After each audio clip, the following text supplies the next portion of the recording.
What's up? It must be Monday at 8 because it's Stereo Joe time. How's everyone doing tonight?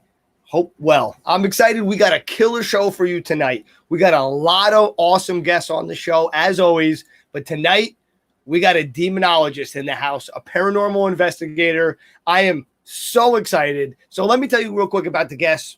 We got Jay Luke. He plays guitar. He sings. He has a solo album coming out.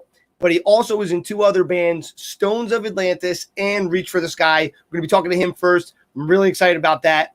Then next up, we have vocalist Bobbie Day. She's going to be performing a tune for us, so I'm really excited. Excellent singer. You're not going to want to miss that.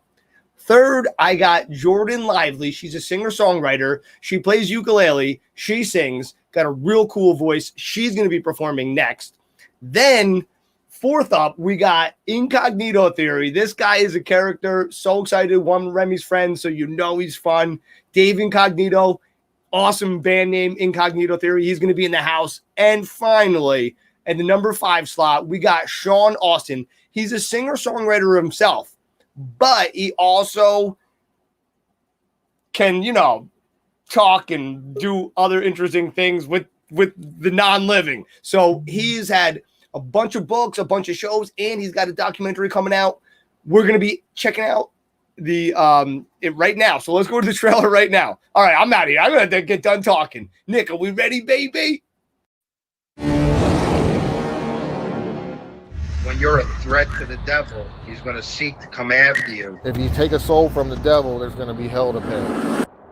After I did this, I started to hear this man telepathically start to say to me, "You have hell to pay. You took those women from me." After this played out, at the side of my bed, I saw this big shadow, and it just said to me, "There are rules." We definitely know that the demons play by rules. They play by God's rules. It's not even the devil's rules. He didn't make the game. He's a player within it. This place is nasty, it's serious, it's dark. The energy in that house was just way too much, and it was actually causing me physical pain. It was actually putting marks on me, which I've never had happen before, so I was just like, I gotta get out of this house.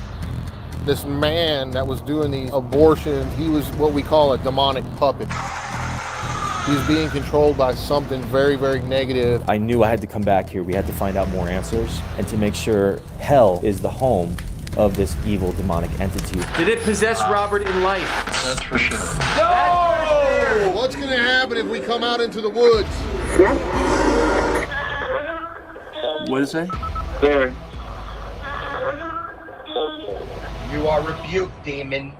You will leave Sean Austin alone from this point on, and you will go where the good Lord sends you, harming no one along the way. In the name of the Father, and of the Son, and of the Holy Ghost. Amen. The rules have changed. If God was willing to take these souls of these women back into heaven, then I don't give a damn what the rules are of the devil. Then I'm breaking the right rules. God does not allow evil to flourish without something good coming from it.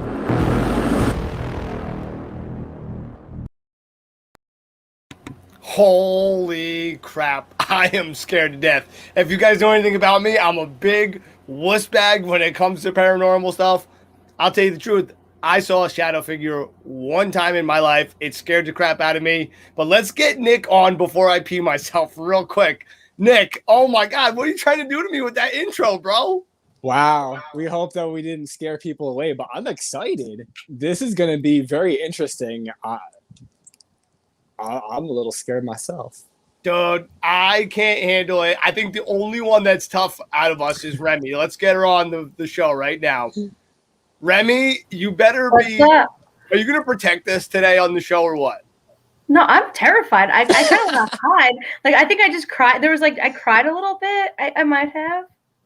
This is the best comment so far. I'm scared. I'm getting my cross and Buffy steak. Hey, listen, I want a Buffy steak. What the hell? So, all right, I am really excited. We got a great show tonight. But, Nick, before we get into that great show, why don't you tell us about that great beard? This beard doesn't get great on its own and doesn't have to be a struggle to get your beard looking this great, if you also partner with the Beard Struggle, they've got products for beards of all sizes, whether you're just starting out or you have a full-grown forest on your face. If you need scents for different occasions, they've got you covered with balms, brushes, oils, anything that you need, they've got you. If you're thinking, this stuff is probably expensive, we've got you covered because at checkout, use the code STEREOJO. Not only will they give you 15% off, but if you're one of our friends watching in the US, they'll ship it to you anywhere for free. Who doesn't want free shipping? It makes a great gift for people celebrating birthdays. Speaking of celebrating birthdays, we do want to give a shout out to people who are celebrating birthdays tonight, like Chris DeGarmo of Queensryche, Boy George, the Yes drummer Alan White, and Rod Argent of the Zombies. Thank you for all your contributions. Thank you for not scaring me with that intro. We tried. Rem, you're on mute. You're on mute. What were we saying? That beard stuff, great Father's Day gift. Father's Day's coming up this Sunday. Bingo. Absolutely. I'm getting my dad a crucifix after tonight's episode. I'm talking about the beard stuff, but yeah. Oh yeah, I know. I totally get if your dad, crucifix for sure. I'll see if they sell holy water too.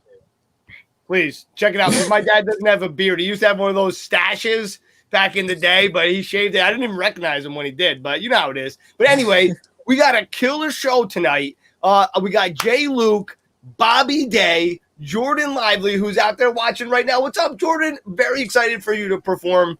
We also got Dave Incognito from Incognito Theory, and of course, Sean Austin, our resident demonologist, paranormal investigator.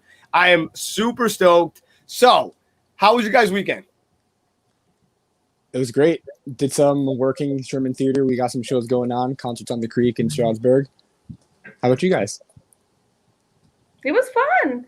You guys came by. You bought me a fancy new light. That's right. All illuminated. We got How you. about you, Jim?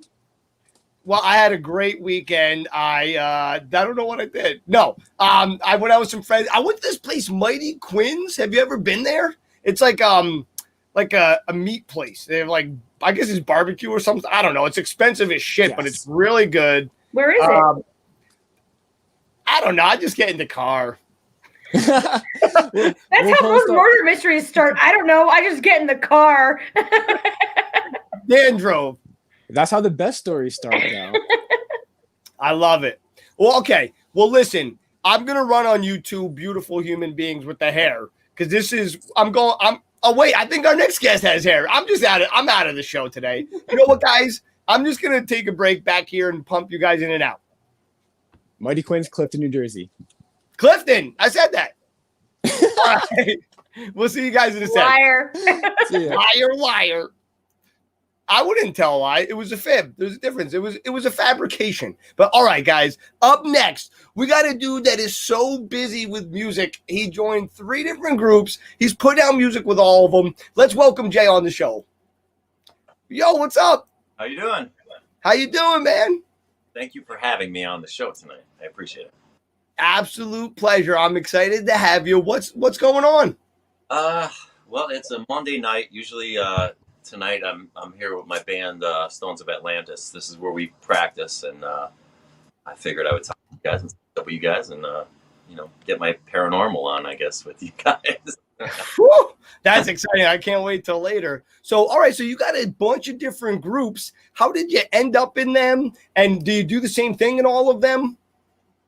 Well, that's a good question, I guess. My own group, J. Luke, I try to do as much as I can. I write the songs, I sing the songs, I play guitar.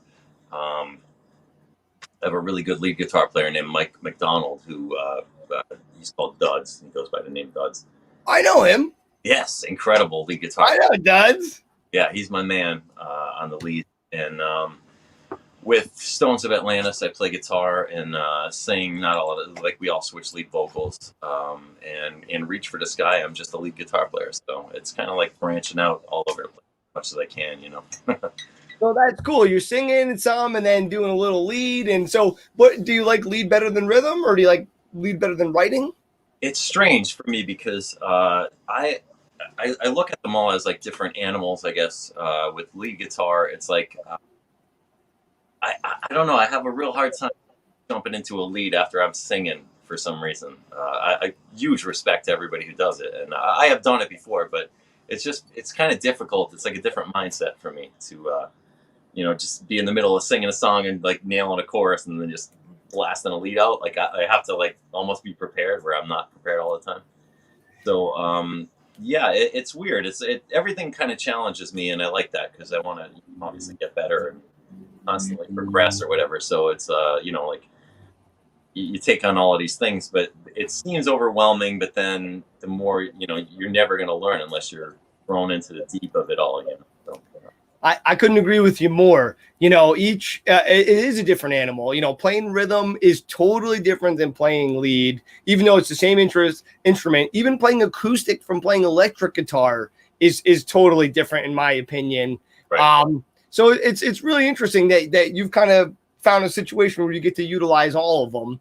That's really cool. So tell us about your music that you're writing. Well, this year I put out my album. I wanted to put it out last year due to the pandemic. That was it was a bit of a blessing and a curse because at least last year around pandemic time, I was halfway through the album and the world shut down and unplugged. So I was like, oh man, what am I going to do? So I reached out to my producer and said, like, is there any chance you could mix one of the songs that we had? Because I knew we had one that had to be good. And we mixed one called Trapped in Your Cell. And, to this day, it's the most successful song we have. I think it's like 70,000 streams or something like that. That's pretty nice.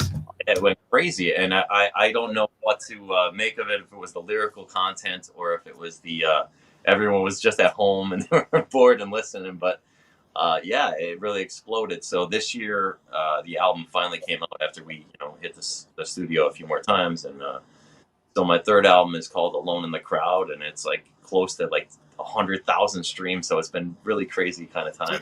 Damn, that's awesome. That's great. And where do you get the inspiration for your songs? Real life things. Like I'm not the kind of person. I'm always envious. I say this all the time. I just had a conversation with somebody earlier where one of my favorite bands is Van Halen. Huge band.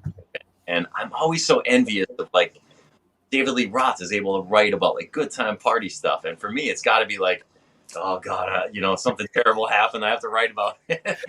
So serious. Writing a song is, oh man, I'm having a great time. I got to go grab a pen. Like not very many people grab a pen, all fired up and having a good time. But that was always a big influence for me. But like when I'm writing though, it's generally like real things or observational stuff that I experience and feeling. Yeah. Hot for Teacher. Yeah. Inspiration like that. I love it. And jump and just and like this. So now that I know you're a Van Halen fan, I love Van Halen, but I'm not like an expert by any means. But are you a Van Halen or Van Hagar kind of guy? To death. I think David Lee Roth was the best. I agree. I'll take. I mean, David, or they did have good songs or whatever, but it was a different band. A lot of the vibe changed. I thought a lot. Yeah, it became more about ballads and piano. You know what it is? They matured, and not that nobody wants anyone to mature or not, but man, that early band was just a hungry band that was on fire, and they were just they took no prisoners. That's funny. Yeah. And now, have you ever had anything like that? Like you said, matured. And I agree. You can only write the same album so many times. You got to take the next step. Have you kind of experienced that a little bit yourself? Like, did you?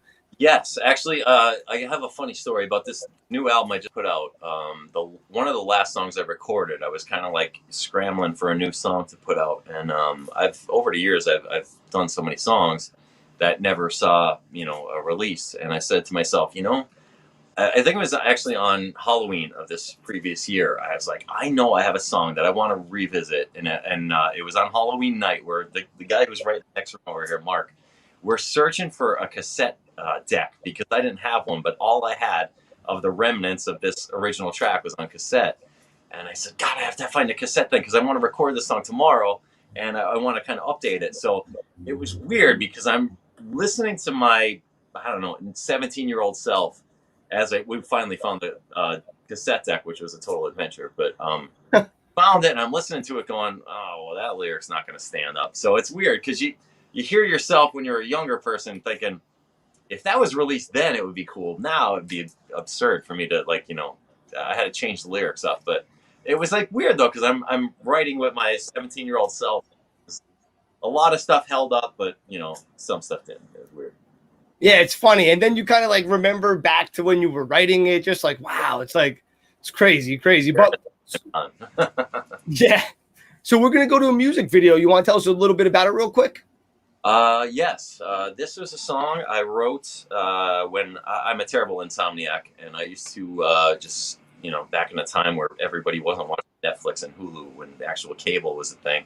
Around 3 a.m. every night, they would just play infomercials that were so absurd.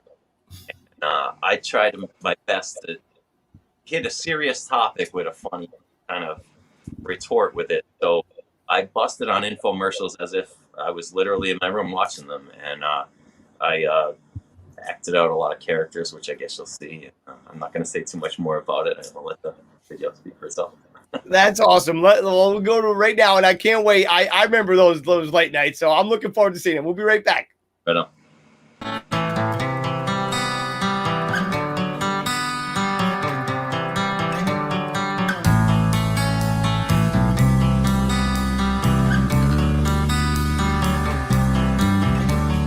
Here's a pill to stop your cough, and here's a pill to get you off.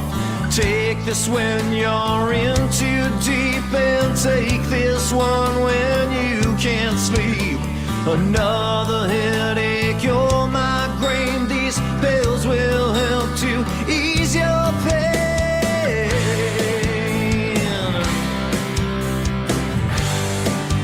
These pills will help to ease your pain.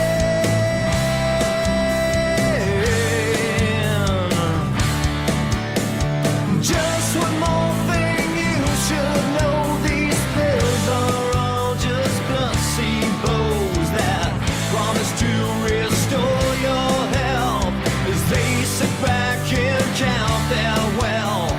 The lies they tell you, you believe, and the prey upon your every grief. The poison that your system rejects will only bring new side effects.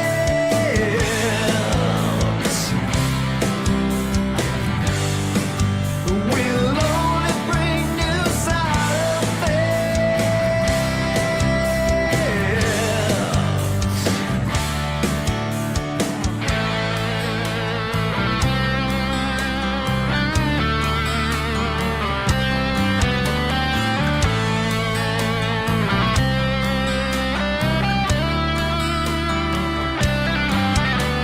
Scared it's all too good to be true. Well, I've got some new medicine for you. This one's got you feeling ill. Well, take this one for that last pill. Feeling a little short on breath, these pills will help to prolong death.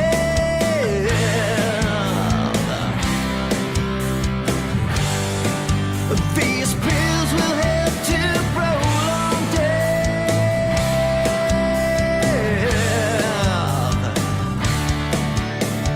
Just one more thing you should know, these pills are all just placebos that promise to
hallucination, minor blindness, spontaneous ejaculation, unwanted pregnancy, euphoria, skeletal muscle relaxation, swallowing of cum, intermittent ignorance, projectile vomiting, projectile bleeding, speaking in a foreign language, appearance of new religions, abduction by aliens, soreness in hair, loss of ability to use the internet, redundancy, complete collapse of civilization. Yeah. All right, brother. That was killer, man. I got 2 comments. Number 1, I got excited when I heard the guitar, the solo. I love solos. Number 2, I think my favorite scene or actor was the news guy. I don't know what it was. I just loved it. But anyway, let me bring in Remy and Nick. What's up, guys? Dude, What's up, guys? Oh, Remy, you're on mute. Jay, that was a great video. It was an awesome song too. It highlights something that people have gotten so accustomed to hearing and just kind of are used to and don't think twice about now. But it's such a serious thing. Yeah. Thank you. Of course. I'm interested. I have a couple things I'm interested in. Firstly, you said one of your main heroes was Van Halen, or is? Yes. What would be your second one if you had to pick a number 2? As far as influences go, I have a billion, but I am a big vocal person for a band called Hanoi Rocks. There's a guy named Andy McCoy who is like my personal Jesus in a way.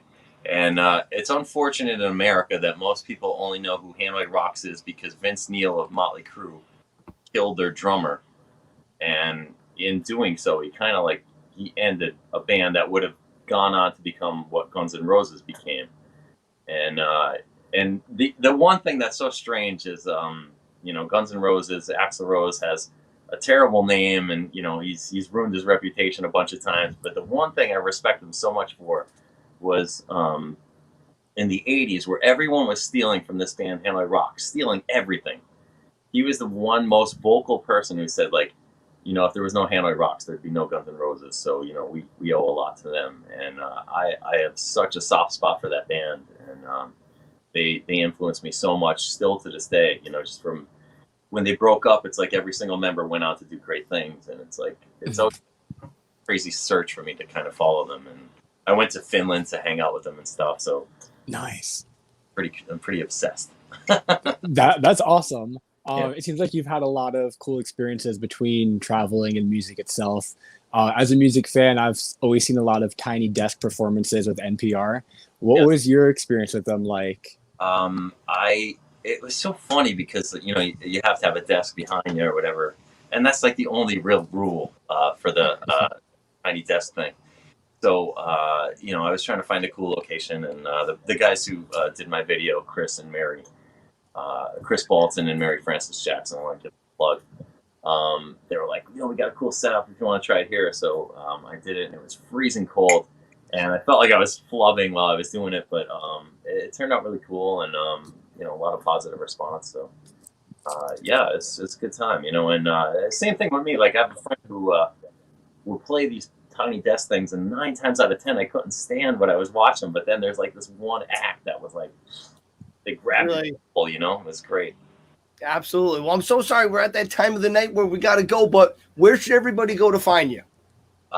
J. Luke Music on Facebook, Mess Music on Instagram, and I believe it's I'm terrible with Twitter. I think it's you could find me at J. Luke somewhere. If you type in J. Luke, somewhere.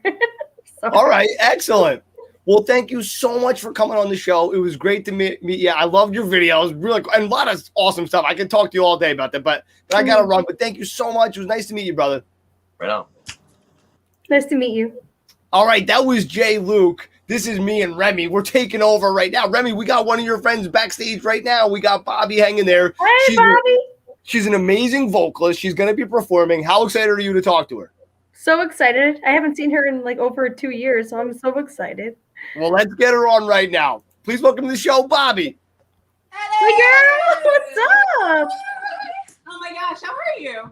I'm great. How are you? I love your hair.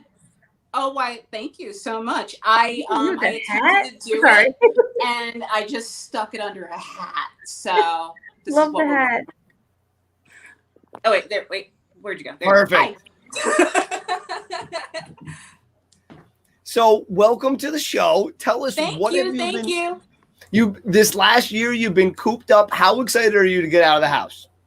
I am very, very excited. And I honestly, you know what? I live in a mountain area and there's like lots of trails around. So I never really felt the same kind of cooped up maybe someone in like a more populated area would feel. Could get out, could get fresh air, no trails where there's nobody on it. So it was actually a really nice year of reflection and setting goals and, writing. I wrote a lot in it. It was, I love that. Like, so I can treasure that time just as much as I can treasure now, where I can actually get to go and record the ideas and like mingle with the people that I love. And, I haven't hugged my mom in over a year. So, I mean, I'm beyond grateful that that's a possibility again, Absolutely. You gotta hug mom. She's the best. I know. She is. So I am so excited to get you on. Remy has been raving. What a great singer you are. Tell us about some of the fun things you got to do as a singer. Well, let's see. I've done just a ton of recording. I found an amazing guitar player and we're recording now and we're going to be releasing some music soon. Just the regular up and coming kind of sort of grind stuff. We got people loving your earrings. Oh my gosh. Thank you. Actually, you know what? Let me model them for you. You can't even see, all you see is chin and my tag.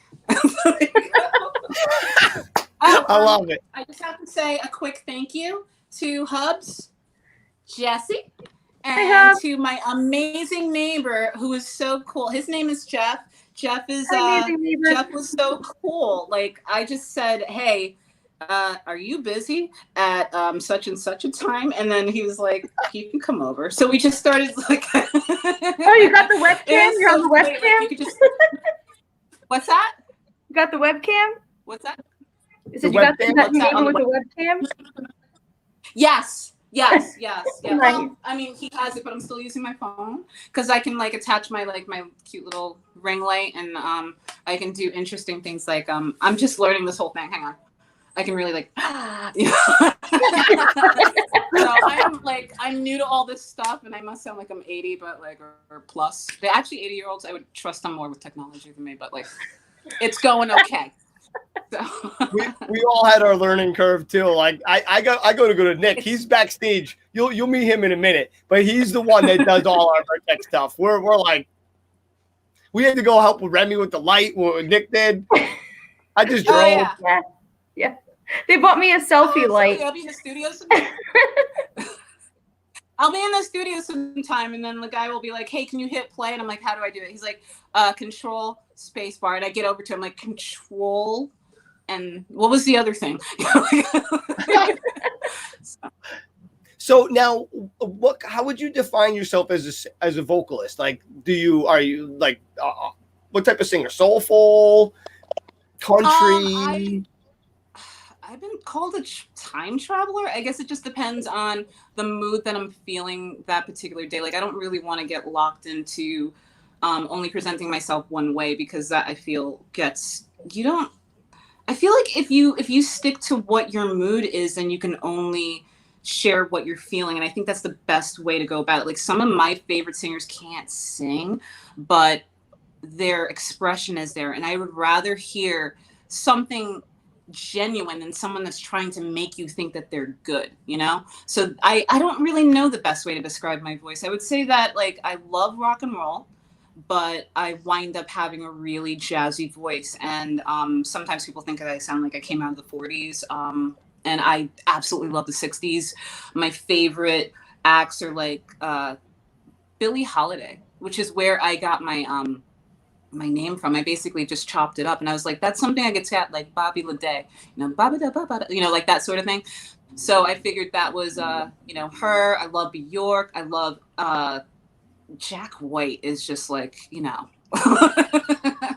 And there's just so many more people. And I love that, like, this whole year has just created all this time for these amazing musicians to just really explore what they're capable of. And now all of them are like, they're on platforms like I saw you, Remy, on Clubhouse.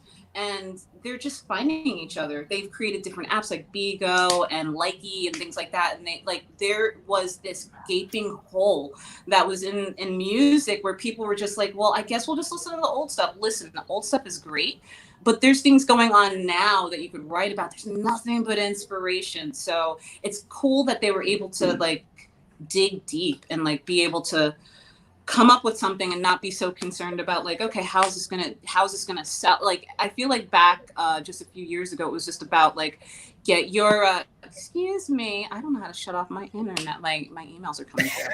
But like, you got to get your like your whole look down, and then all of a sudden you go for the microphone and like just the same generic stuff comes out. So I'm so excited for anything that comes out musically now more than I have been in a really, really long time. Well, I'm excited, and I think that was a great build-up to your performance. So me and Remy are going to hide real quick, and now we're going to hear what that voice sounds like. So we'll be right back at the end of it. Yeah, we practiced. We picked up the song today, and we practiced like what? How many times? Maybe 10. Maybe 10. We got it right. Maybe 1, and it was because of me. So hopefully, hey, listen, hey, we're having fun. So. As long as you're having fun, no one cares if it's right, and no one's going to notice. It's going to be beautiful. That's what it's all about. All exactly. Right. All right, so we'll. Wow. Okay, let's go, guys. All right. That's what they tell you when you're on? No, hit it. Oh, we hit it? Yeah.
Yeah, never thought I'd meet a girl like you. Meet a girl like you.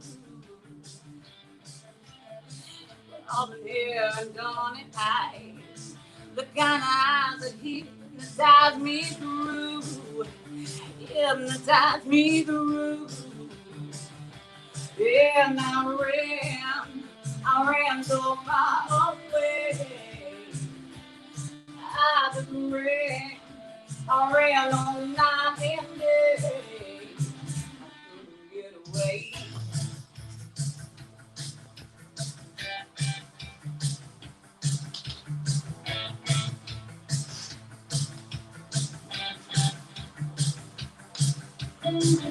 Love beautiful. A beam of light shining down on you, shining down on you. Like you near still. Aurora Borealis comes into you. Aurora comes in you. And I ran so far away. I just ran, I ran all night and day. I couldn't get away.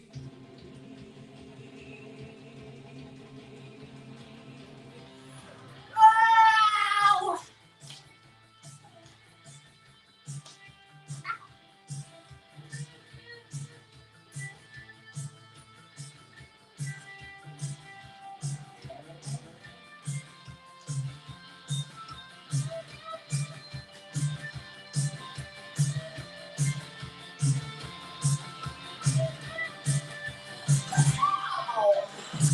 Reach out the hand towards your face.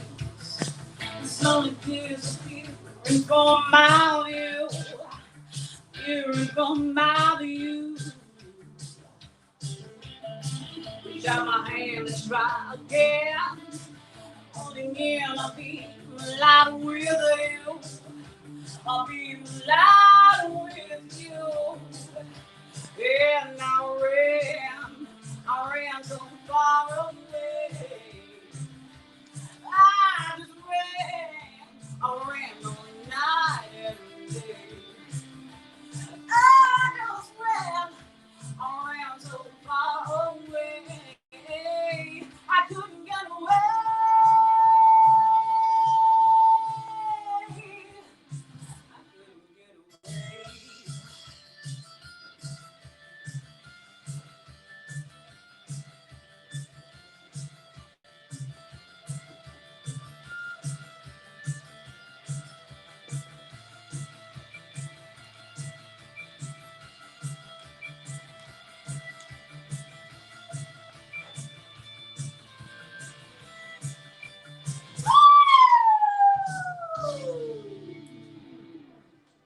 Thank you. Woo! Yeah! Bobby! Hey!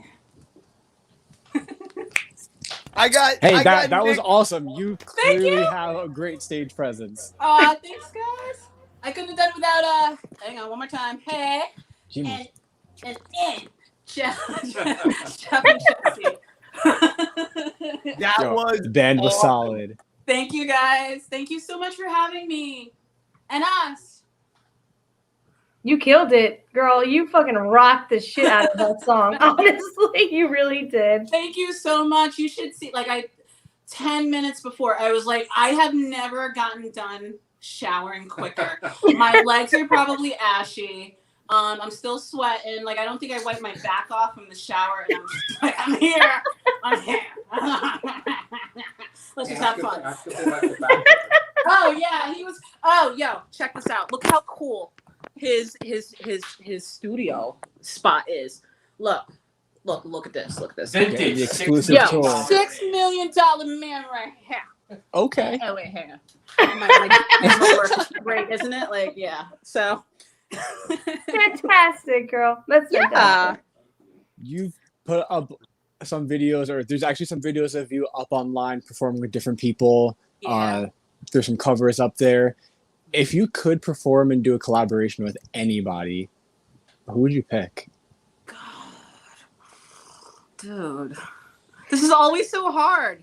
You know why? Because it's I've thought about this when they have all the artists that you bring back to life, and I'm like, well, shoot, even if I pick one based on their career, I still can't see them. So it's I spend all these hours Bowie, and then it's probably shoot, it would have to either be Trent Reznor or Jack White. Probably Jack White. Yeah, that's who I'd pick in a heartbeat. That would be really cool. Yeah, I can see you guys rocking a tune together. You know what it's like? It's like going into the 30s, the Chitlin circuit in the South, and then you walk in and there's a jazz singer and there's this amazing rock guitar legend from the future. That's what I want. That's the mashup that I envision could happen. It couldn't. Maybe it will. Yeah, I'll just put it out in the universe. Just keep putting it out in the universe. Yeah. Manifest that shit, Bobby. You got it. Thank you. Well, I loved your performance. That was, I think, the most fun performance, hands down, that we've had on the show yet. So thank you. And you are such a character. I would love to see you perform live one day. So please keep in touch with Remy. We're going to bring Hank out with us, and it's going to be a really fun show. Yes. Listen, I want Hank front row and center.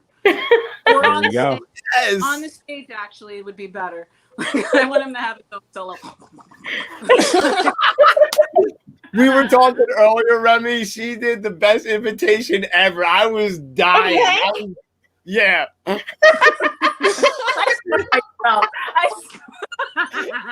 Don't do it on there. You can, but I won't make you. But it was. I thought it sounded just like him. If you feel like it, I kind of want to hear it. She was doing you yelling and then the pig. It was the best. I was dying. I thought it was pure gold. Aww. But it was pure gold. But listen, you know why unfortunately, I'm good at that? I'm sorry. I said, you know why I'm good at that snort, because like sometimes like I don't even mean it, but when I'm laughing, it's just like, and I'm like, oh god, that's so unbecoming of a woman. Just snort right in the middle. I do that. I'm like, oh, that really didn't do that. Oh no. Oh there, no. Well, listen, Bobbie, you are the coolest. We got to get you back real soon. When we'll figure that. But where can everyone go and find you? Just Google my name, BOBBIELADAY, and we have some new stuff coming out, so stay tuned. Excellent. Okay, well, listen, we're definitely going to be in touch. I'm coming this next show with Remy, and we're going to have a blast. And it was so nice to meet you. And, Thank you. And we'll catch you later. Thank you so much. Bye, guys. Thank you. Good to see you. All right, if you were just tuning in now, this is the Stereo Joe Show. We are bringing you musicians from all around the earth. Today, we actually are bringing you a demonologist, a paranormal investigator. But up next, we have another guest. But Nick, we got that video ready, buddy? I'm going to go to a quick music video. We're going to be back in like 2 seconds with our next guest, Jordan. I'll be right back. Yeah, I know where you go when you're feeling down. Yeah, I know what you'll say when I'm not around. When I'm not around, it's these games we play that lead us to our own demise. Yeah, so we say, or that we make up our own minds. Yeah, we're living for the day.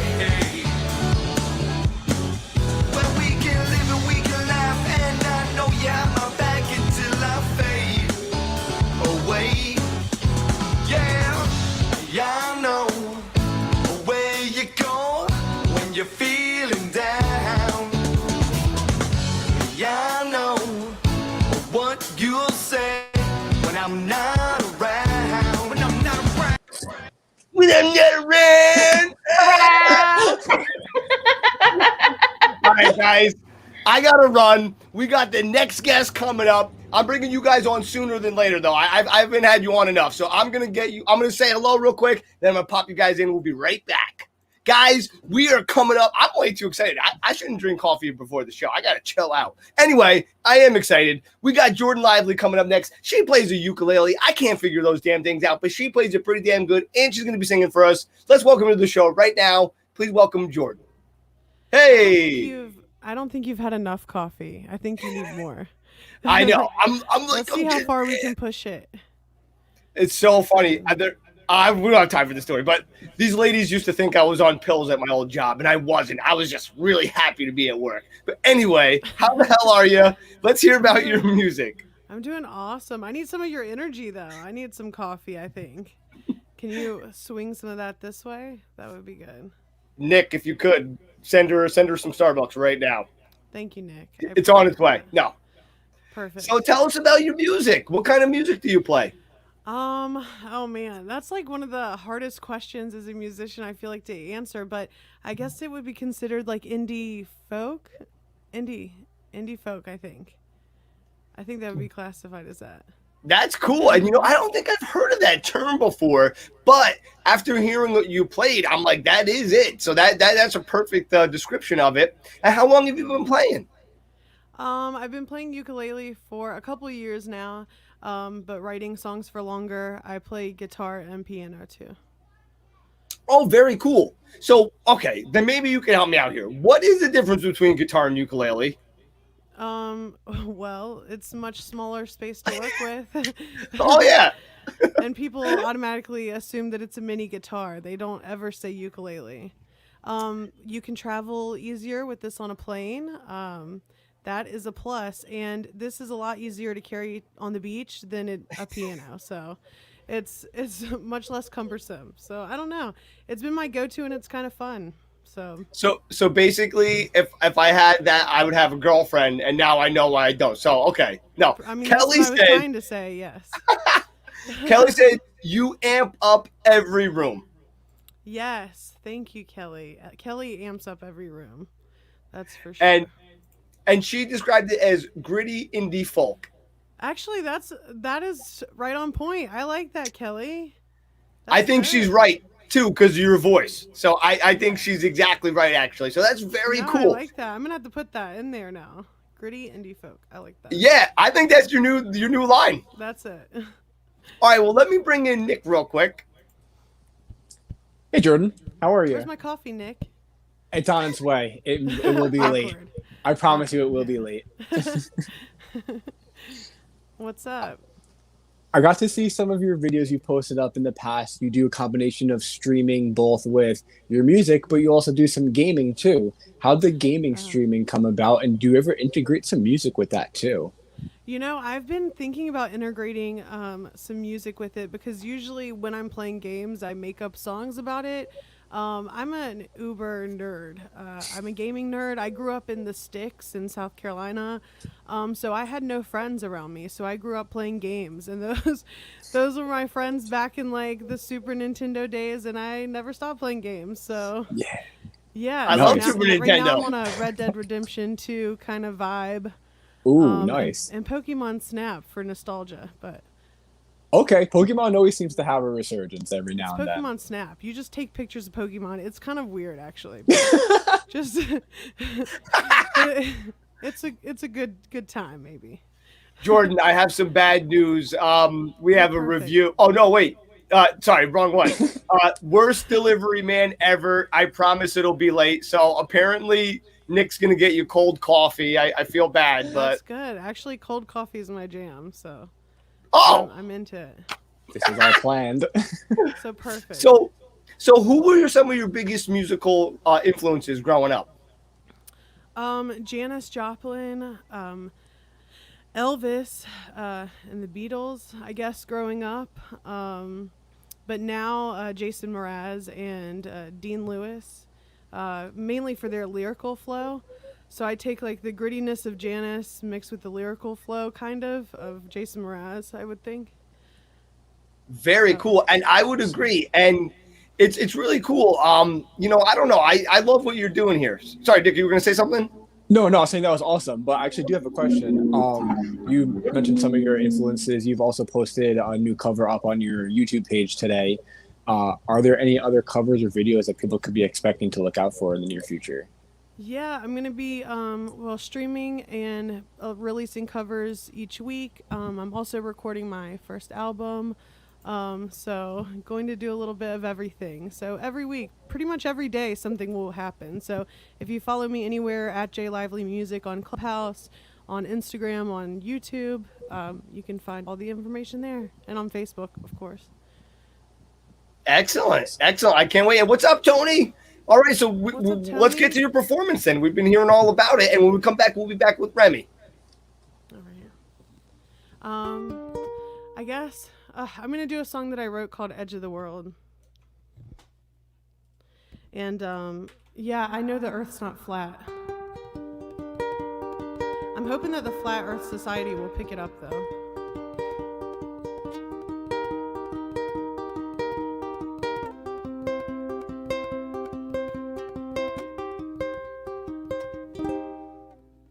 Isn't always so black and white. Twists and turns could bring us back to life. Lord knows I've tried it 100 times. Give me more, I swear I'm feeling fine. Take everything that I have ever learned. Built the fire, now we watch it burn. Close my eyes and I hear every word. Take me away so that they don't feel hurt. Here I am, standing on the edge of the world, watching the sun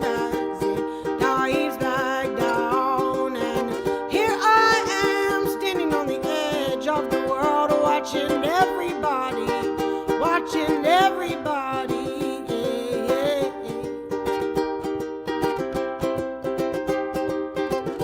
Build me up just to shoot me down. All of my feelings, they have faded now. Can't hear my whispers, so I'll say it loud. No more doors because they shut me out. Here I am, standing on the edge of the world, watching the sun as it dives back down. And here I am, standing on the edge of the world, watching everybody, watching everybody. And all I know is where the road leads doesn't always take me home. And all I know about second chances, you'll be left here all alone. Mercury's in retrograde and you've seen it all and you had it made, but instead of shooting, the stars are falling down, down, down. The sky is once blue, I know. Now it's foggy, filled with smoke, and our hearts are heavy. My mind is spinning round, round, round. Here I am, standing on the edge of the world, watching the sun as it dives back down. Here I am, standing on the edge of the world, watching everybody, watching everybody.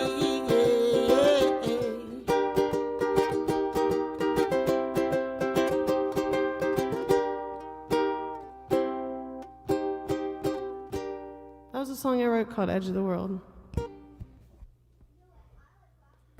Woo! Absolutely amazing. I love it. Let's get everybody else on real quick because I feel bad I haven't had them on enough. Listen, that was really good. Thank you so much. I love your voice. Thank you. Yeah, it's very original. I'm trying to think like, yeah, and you know, before when you were mentioning your influences, you were mentioning mostly singer-songwriters. Is that like a thing for you, or like particularly do you appreciate that more so than like say a band or someone, or? No, I love all music. I think it just depends. But I love like the heartfeltness of singer-songwriter. But I also love to rock too, you know? That's right. That's right. Rem, what are you thinking? I'm thinking that was awesome. Thank you. Firstly, and like, you know, I love a ukulele because I have two U basses. Yeah. Oh, that's awesome. So like I'm like, love hell the ukulele. yeah. I feel like it's different, and a lot of people expect me to play like Somewhere Over the Rainbow, which is great, but I like to you know, spice it up a little bit. No, but you rocked it. And I may have missed this, but who were your, and if they asked this already, I'm sorry, I may have missed it because I wasn't sitting at the computer. Your main influences, did you guys ask that question? Yeah. I did miss that. I'm sorry. That's all right. That's all right. No, she had a bunch of good ones. Janis Joplin. I also forgot Adele. Adele is definitely a big one too. She made me tap into like the emotional side of me. Jason and Mraz for lyrical flow. Janice for the grittiness, for sure. Okay. What made you want to play the ukulele? Well, I play guitar and piano, and those are just like sometimes not the easiest to travel with. So I kind of picked up a ukulele one day, and I don't know. It's just easier for me to take around literally everywhere. So if I'm anywhere, I have a ukulele with me pretty much. And it's led to some pretty amazing opportunities. So where do you travel to? Oh, sorry.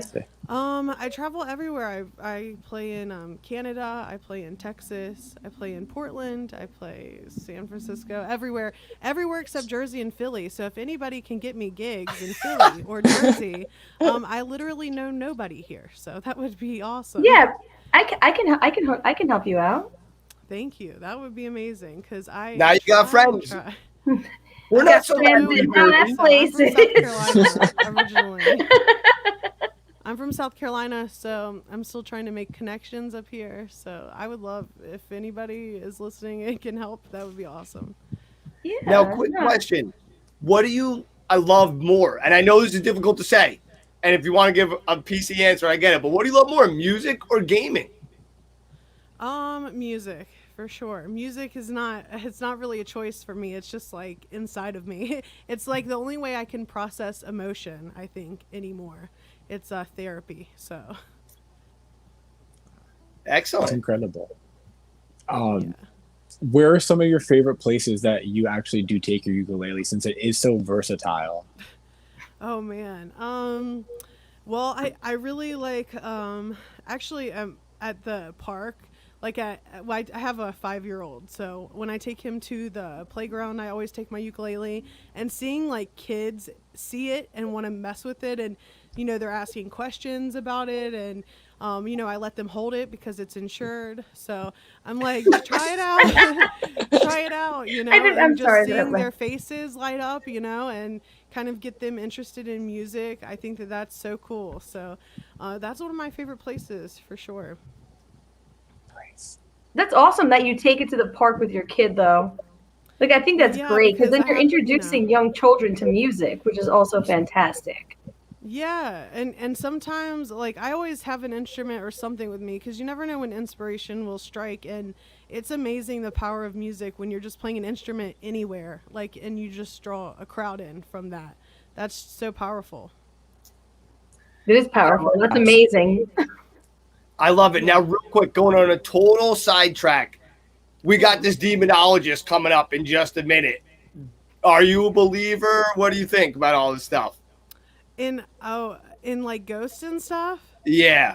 Oh, for sure. Yes. And honestly, when you announced him earlier, like, I thought I was the demonologist for a second, because I've been watching a lot of like paranormal shows lately, and I was like, oh my God, I think they mean me.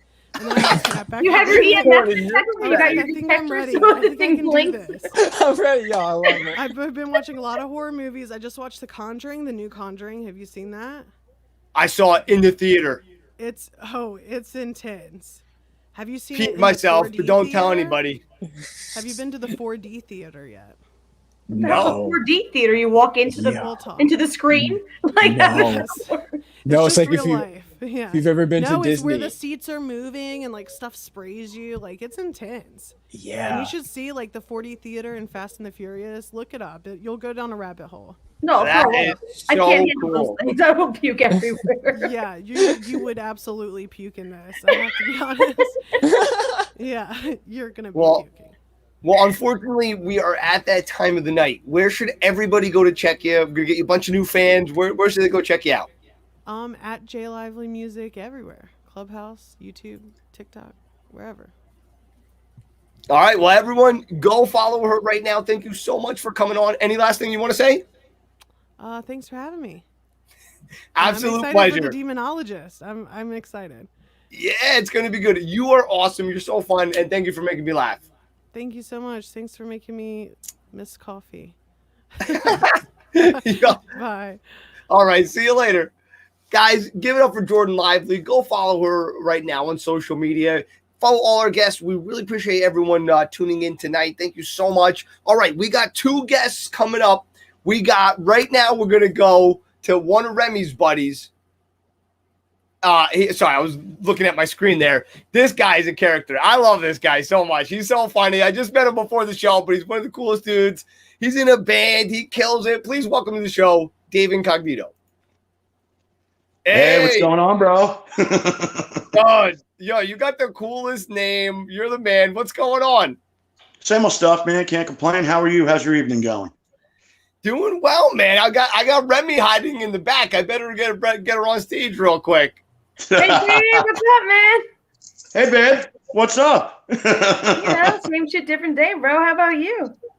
Same old stuff. We're killing it, man. We've just been so busy. We're all stressed out. We only got one more week, and then the label's going to release this record. So we're all nervous. We don't know how everybody's going to take it, but we're doing it. And it's okay. A little bit of 420 can always help. Yeah, exactly. We And don't know speaking about of which, that. you said the record company, you just signed with Rage Breed Records. How cool is that?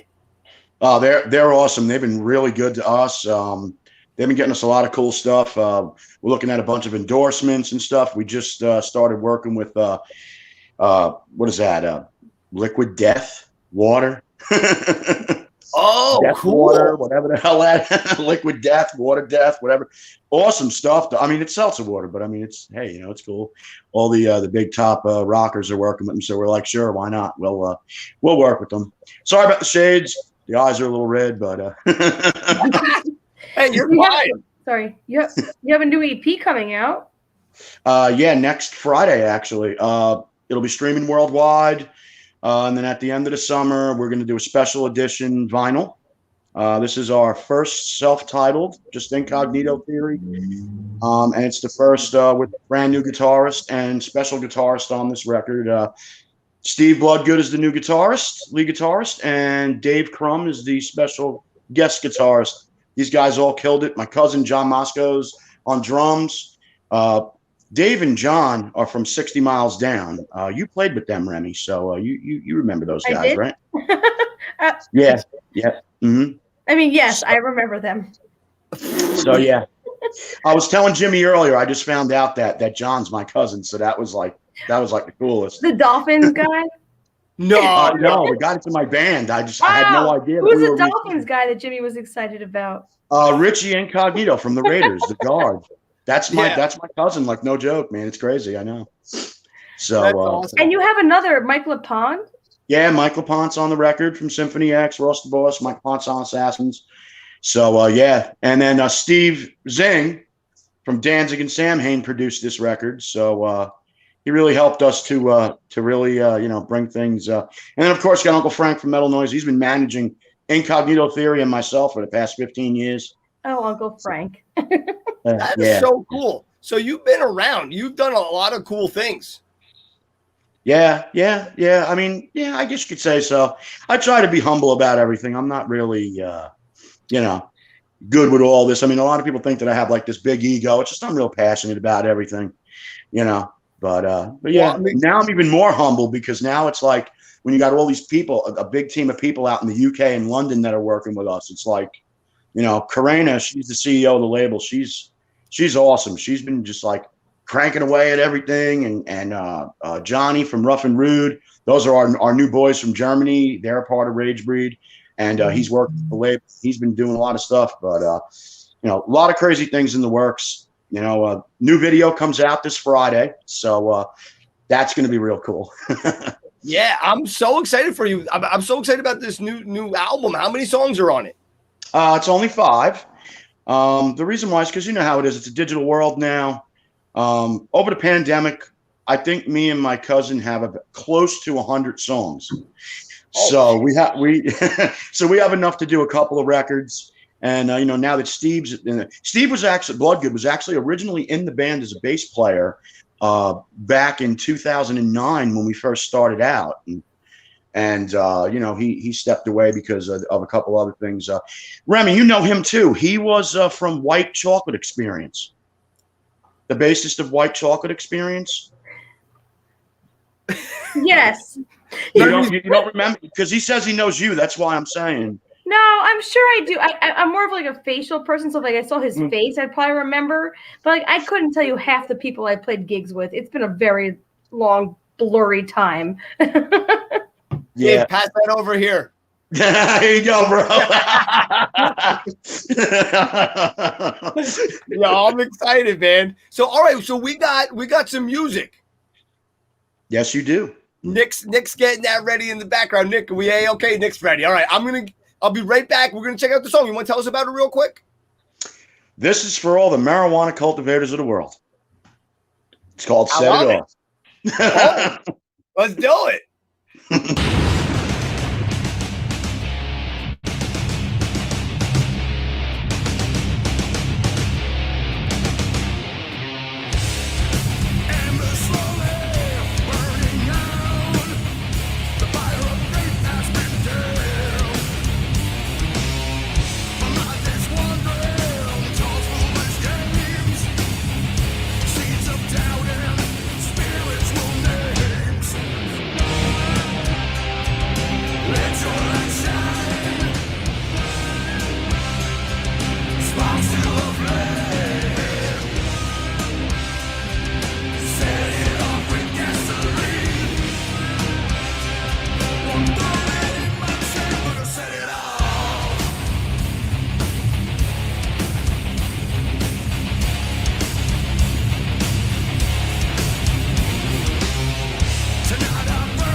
All right. That was Incognito Theory. Let's get Dave back here right now. What's up, man? Yo, dude. I was dancing the whole time back here. Yo, Love I it. always love it. That song was really rocking. Oh, thank you very much. Thank you. We're pretty proud of that one. How'd you guys team up with the person who did the music video? Mark's been working with us for the past 10 years. Mark Patrick, a really good friend of ours. He's part of the team. We now call our team the Order of the Phoenix because we've all been working together so long. We're starting to brand things. So whenever you see the Phoenix, that's what represents Incognito Theory, you know, rising from the ashes and stuff like that. So it's Okay. pretty cool. Speaking of Phoenix and Ashes, I did see a pretty hot piece of merch come up recently in the form of a shirt that was actually supposed to go along with this video. How did the design come up for that? And is there any kind of new merch that either you're looking at or you would really like to have for your band in the future? Pretty much, like I said, the song is for the marijuana cultivators of the world. We're big supporters, especially me and the one guitar player, Steve Bloodgood. We pretty much sat back one night, had a little bit of too much, and sat with Mark because Mark does all our designs. And we're like, hey, Mark, what can we come up with? And we're like, dude, let's just do a tribute to Pantera. And then we found a bunch of, you know, skulls and pot leaves and all that cool stuff and branded it with the Phoenix. And that was that. But yeah, no, it's all up on incognitotheory.com. There's tons of shirts up there. We're working on pint glasses right now, so that's going to be really cool. Nice. We got cases for cell phones. There's going to be shot glasses soon as well. Hoodies, tons of different hoodies. We got stuff for the ladies also, you know, baby doll shirts, stuff like that. Sorry, Remy, no disrespect, but there will be thong panties for the chicks because that's just how we roll. I don't feel disrespected by that at all. I was like, so Nick. Oh, you'll gladly wear a pair? Good. I want you to send the picture once you wear them, okay? She said she'll be the model. Nick, I didn't say that. Oh, I thought you did. Oh, my bad. Nick, when you said pretty hot, I thought it was going somewhere else. You were like, you have this pretty hot, and I was like, yeah, this is getting good. And then he's like, merch. And I was think like, Nick's going to be the model. Oh, I thought we were talking about chicks here for a second. I got excited. I gotta go do something. I love chicks with curbs, man. So you know, it's like you got to get that. You know how it works. Hey, send it to us. We'll rock it on the show. Oh, thank you very much. Yeah, I'm totally. So it seems like you guys. See Jimmy model the thong. Oh God, no, sorry. No, I'm sorry. Rubes is Nick's dad. I hate to do that right now, but he always comments the funniest things. Oh, great. You guys would definitely get along. Oh, yeah, there we go. The tongue. Oh, Jesus. That's a Jersey way of saying thong. Okay, Oh, man. for me, no, quick, stupid story. Okay, because my husband would say, like, thong, but he would say dong, and I'm like, what the hell's a dong? So I get it.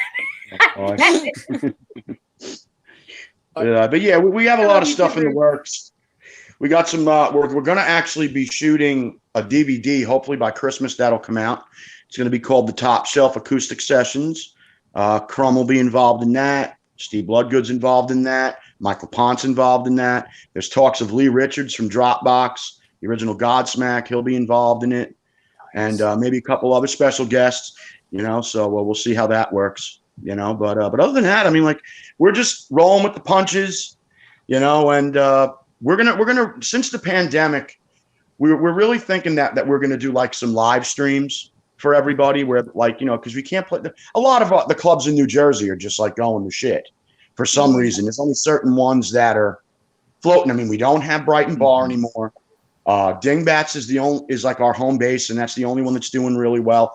But there's like a couple other ones. We're actually going to be playing the Highliner in September. On September 18th, it's Rock for Dystrophy for Turbo.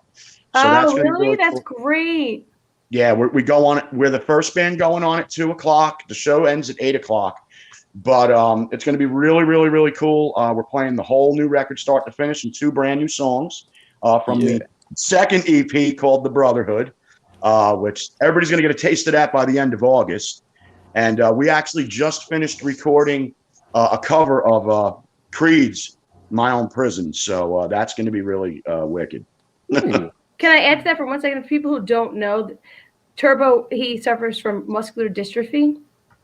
And so he does a thing every year. So for all the proceeds go to muscular dystrophy.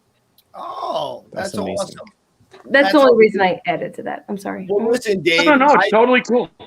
I definitely want a shirt, brother, and we will definitely rock it. And I'll tell you the truth, I want a thong too, but not for me. God. No. If you're gonna buy one, Jimmy, you better wear it. No, I'm not wearing it. I want to shoot it at people. Oh, Jesus. So here's a little thing of a video coming out Friday. It supports pretty much Incognito Theory, Metal Noise, and Rage Breed are rocking this video for mental health awareness and addiction awareness. About 6 years ago, I lost my wife to drug addiction. And so this is our tribute to her. And we shot it in Weird, New Jersey. And it's called Rose Hill Cemetery. And it was really, really crazy day because they actually had a tombstone with her name on it there. It wasn't hers, but her last name was actually on the tombstone. And when Crumb was doing his solo, there was one there that said Crumb with a K. It was really, really strange, weird day. But and this girl Lucy came in, really good friend of ours. She was a part of the video. And so the video's mainly, this is just to support awareness. There's a hotline number at the end of it and everything. And so if people, I just, look, we're a rock band. Everybody likes to party. You know how this works. But you know what? You got to put some realism behind it. We're all dealing with too much shit right now. Amen. Hell yeah, man. And to let me leave I'm sorry. No, I really appreciate you coming on. And I'm really excited that we got to hang soon, man. We're going to set this up with Remy. But we are unfortunately at that time where I got to let you go. Where should everyone go to find you? Just go to incognitotheory.com. Machoman.com. Seriously, incognitotheory.com. Everything's up there. It's a one-stop shop. We got our t-shirt thing, a link up there, Instagram, everything. They just got to go up there and that's it. Well, we're definitely going. We're definitely hanging. We're definitely checking you out. And thank you Yes, so absolutely. We got to do a show. Absolutely. And we're going to make Remy play bass. Yeah, we need her. I've been trying to get her to jam with us, dude, but you know how that's going to go. I know. We got it. You know what? We're gonna make it happen. We're making things happen here on this show. Yeah. No, but keep in touch, Jimmy. That will do. And thank you so much. So nice to meet you, brother. You too, brother. Much love and respect. Peace. All right, later, Dave. All right, that was Dave Incognito from the Incognito Theory. Funny ass guy. I told you he was gonna be great. So go check him out. Go follow them. They got new music coming out. Go check it out. All right. Up next, we got the one and only. I'm getting scared. Guys, Nick, I'm going to have to pull you in on this, man. I turn out all the lights in here. I'm getting scared to death. But we have the man, Sean Austin. He's coming on right now. He has been doing some freaky ass. He's got a new video, a new documentary coming out. We're going to play the trailer to it right now. It comes out on Friday. Nick, you got that, baby? All right, good. Here it goes. A threat to the devil. He's going to seek to come after you. If you take a soul from the devil, there's going to be hell to pay. After I did this, I started to hear this man telepathically start to say to me, "You have hell to pay. You took those women from me." After this played out, at the side of my bed, I saw this big shadow, and it just said to me, "There are rules." We definitely know that the demons play by rules. They play by God's rules. It's not even the devil's rules. He didn't make the game. He's a player within it. This place is nasty. It's serious. It's dark. The energy in that house was just way too much, and it was actually causing me physical pain. It was actually putting marks on me, which I've never had happen before. So I was just like, I gotta get out of this house. This man that was doing these abortions, he was what we call a demonic puppet. He's being controlled by something very, very negative. I knew I had to come back here. We had to find out more answers and to make sure hell is the home of this evil demonic entity. Did it possess Robert in life? That's for sure. No! What's going to happen if we come out into the woods? What is it? There. You are rebuked, demon. You will leave Sean Austin alone from this point on. and you will go where the good Lord sends you, harming no one along the way. In the name of the Father, and of the Son, and of the Holy Ghost. Amen. The rules have changed. If God was willing to take these souls of these women back into heaven, then I don't give a damn what the rules are of the devil. Then I'm breaking the right rules. God does not allow evil to flourish without something good coming from it. So let the wicked perish in the presence of God. Are there certain things that Sean did that pissed that thing off? Oh Whoa. my God. Scream. Straight up. Oh my God.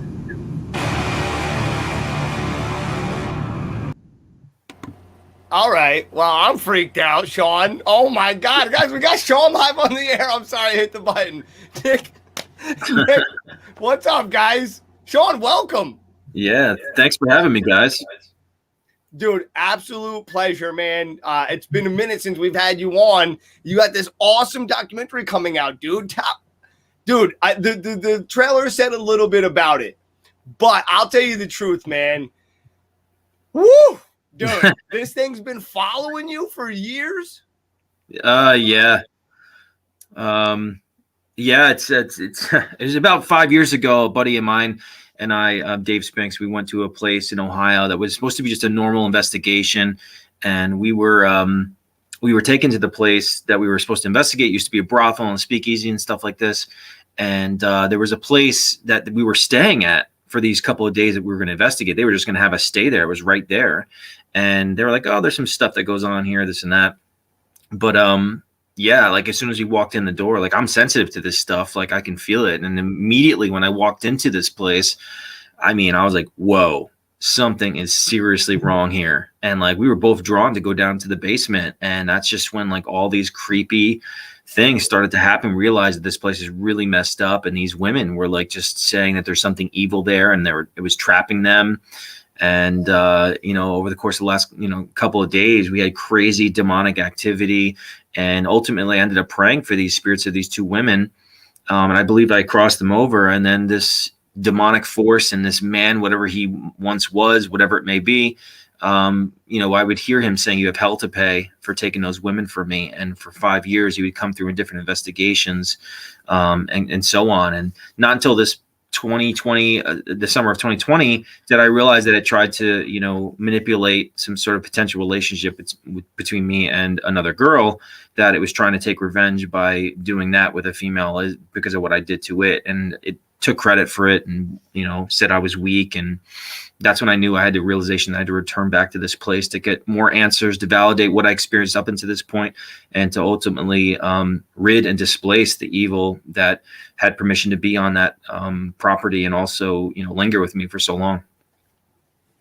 Dude, I'm over here with goosebumps. Like my hair is sticking straight off. Dude, how old were you when you first started to notice that you had these extra sensitivities, as you were saying? It was about like my late 20s. Yeah, it's just like as soon as I started to engage the paranormal, things started to happen pretty quickly. My experience just started going through the roof. I mean, my first experience ever was of a little girl, a disembodied voice of a little girl in a cemetery. And then 2 weeks after that, I saw a shot of a little girl in the corner of my bed and I yelped out like, it was even light out. And then, I just started to go out and search for this sort of stuff. And then things just happen very, very quickly. And in that process, I started to trigger a spiritual awakening within myself and started having premonitions and all sorts of connectivity to the spirit world in general. And drew me right in. And, obviously my first passion is being a singer, songwriter and a musician for so many years. And this kind of was like a meteor out of the sky, so to speak, and kind of pushed me off in a different direction. But no, these are my two passions. I still love writing music and still do that. But yeah, I just got so deep into the unknown. Here I am, about 12 years later, 2 published books. I've been on TV and doing all this sort of stuff. I never would have thought in a million years I'd be involved in this stuff. I loved the subject of it. I grew up watching horror movies and loved every horror movie, but never did I ever think that I would be involved at this level. It's amazing. And I think you said it was from when you said 12 years later, but how long after you started to notice these things did that house situation where you first met this entity? Well, this was 2005. So that was about, well, now it's getting close to 6 years. But, we went there and when I returned home, it followed me. And that's when you see in the trailer, I saw this decrepit man's face and his mouth hanging off like he's a zombie from The Walking Dead. And he's going like this to me. And then I saw a shadow with horns at the corner of my bed. And when it spoke, it was like a subwoofer. It shook the whole room. And that's when it said, there are rules to me. And I didn't understand what it really meant. The only thing I could think of is like, is it referring to like these souls of these women that I took from it? And, actually it's not even on the documentary, but I actually did have red marks that showed up on my wrists and the top of my feet after this had taken place too. It would reference itself, the name of this spirit, it would call itself the Mason, and it would come through all the time for years. But like I said, not until this past year did I realize how it really was trying to influence my personal life and my relationships to try to take revenge and retaliate against me. So I knew I had to return, and again, to validate everything I experienced up until that point, just to get more evidence of what had taken place so many years ago, and to finally, okay, this is it. The best thing to do is to perform the exorcism ritual on the property, which I ended up doing. And I'm sorry to be such a novice here, but I think I hear exorcisms. I think I hear like it's a priest or something. You can just do it yourself. Like you could just say the prayers. And is it in Latin? How does this work? No, it's not in Latin, but I'm able to do the exorcism ritual on a property. But a solemn exorcism, which is something on an individual, on a person, that has to be, obviously, respected, permissive priest to be able to do that. That's not me. Only so on you have location. to be Catholic to really have this done. Yes. Right? Okay. Yes. That was my Mhm. question. Mhm. Wow. So keep going. No, I'm sorry. That was my only question. I mean, the documentary just, there's so many responses backing up what I experienced, what I talk about, the things coming to me and what they said and what had gone on. It's just over and over and over again. And there's some really unsettling evidence just backing up everything. And it takes you on a journey. And this is going to be on a new platform that a buddy of mine, really talented filmmaker, Billy Lewis, he's the director. He's starting this whole Scare Network thing, which he's going to be doing, all original horror, true crime, and paranormal, documentary series and so forth. So tomorrow, when it releases at 7 p.m. Eastern Standard Time, people will be able to rent it for like a few bucks or whatever, and they can mirror it to get on their TV. Or just go to their web browser on their smart TV and type in the link until we get a mobile app made, which we're in the process of doing as well. But it's a really cool idea. I also have another documentary that I just did with Billy. It'll be coming out in the fall. It's really another crazy story. So a lot of professional, paranormal, creepy stories that'll be coming out. But this is the first full-length feature that Scare Network is releasing, and it's I'm really excited for people to see it and get feedback from it, and because it's obviously a really profound experience in my paranormal journey that kind of like stuck with me. And like I said, I've watched it already a few times with some friends, and I've had the chills just with some of the stuff that comes through, and I was there.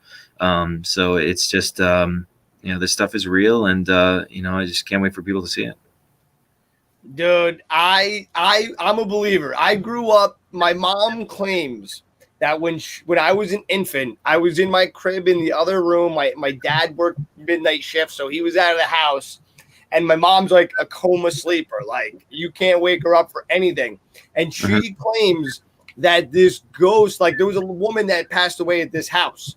And and like her body was laid out there like the old style funerals used to be. And it was a really old house. And she claims like there was always like this one cold feeling in the one part of the house. And like, but she claims that this thing woke her up by choking her.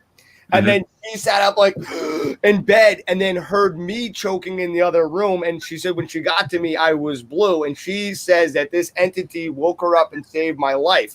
So I've always like been a believer because I grew up hearing this story as a child. And I one time saw, and I'm afraid for you to tell me what this means, man, but I did see a shadow figure one time in 4th grade. What does that mean when you see them? Well, I mean, typically, like shadow figures are not usually something, positive in nature. It usually has a negative connotation to its manifestation. So, I can't say definitively what that was, but, these dark figures will show up. It could be a human spirit, or it could be something that's not human. That's even worse. But a lot of these spirits that people experience are just, human spirits that are just earthbound, and they're stuck, and they want acknowledgement. They haven't let go of the human, stuff that has happened to them when they were alive, and they can't let go of it. And that interaction with some of us makes them feel like they're alive still in the human physical world. And obviously with the movies and stuff like that, people witness something in their house, and something moves or have a nightmare or something strange, and most of the time it's just a human spirit trying to get your attention, trying to get their story across, trying to relate to their emotions, what led to their death, or what happened to them in their life. Or there's so many diversified ways and reasons why ghosts and human spirits stick around or are stuck. But it's not always the worst case scenario, like dealing with demons and stuff like that, but it does happen. Yeah. Now, out of all your experiences, and guys, feel free to jump in. I'm sorry if I'm asking all the questions. I'm just fascinated. Now, like on the percentage of activities that you go on, I don't know what you call them, not adventures, like missions, I don't know what you call them, but like these excursions, what percentage do you think you encounter a negative one versus like a neutral type of entity? Well, if you're just talking about random investigations, like when I go out and do research and just, go to a place that they let you investigate, it depends what you're looking for. I mean, you obviously know what you're getting into if you're going into like a mental asylum, because a lot of these mental asylums that are abandoned and, not functioning anymore. I mean, you're talking about just the suffering of so many people. They were mistreated, the abuse, and, that is a draw to the demonic, because the suffering of people and some of the terrible actions of people when they were alive onto these people that were mentally challenged or left there to die or to go through experiments or whatever it may be. So it just depends where you're going. But residentials, I mean, it's a lot of it's just human spirits trying, to reach out and be acknowledged again. But, being a demonologist, obviously I'm more versed in that sort of thing. And it's interesting because, at the beginning of my journey too, like I went on a podcast and someone invited me to be on a podcast, and they're like, you have a calling. And, now looking back, this is what they say is that, to be a demonologist, you have to, it's usually a calling. You're drawn into it. And I was definitely drawn into it. And looking back at it and seeing what I'm dealing with now and what I have been dealing with, it definitely makes a lot of sense. So some of those cases do gravitate towards you. They come out of nowhere, and like, you end up trying to help these people to your best abilities. But a lot of these residential cases are really just human, but you will get those really dark, scary ones too. Mm-hmm. I'm freaking scared. I'm not sleeping at all tonight, man. Jesus, this is so exciting. Now, Can I ask a question? I'm sorry. Yeah, please do. And it might not be the most popular question I'm going to ask, but this is all religion based because I'm Jewish. We don't believe in this. We believe in there are spirits, but we don't believe in demons and things like that. And I'm going to challenge you on that for a second. So how would you explain that to somebody who may not be part of your religion, who doesn't necessarily believe in demons and hell and those things? How would you explain that to somebody who doesn't believe? Well, first of all, I don't judge anyone who has a different belief I system. wasn't saying you should judge. I was asking. No, I'm just stating that, obviously. But I was brought up Catholic, and I went can tell by how you're speaking. Yeah, I was brought up Catholic as a child, and obviously you go through the motions being a child and going to church and doing that whole thing.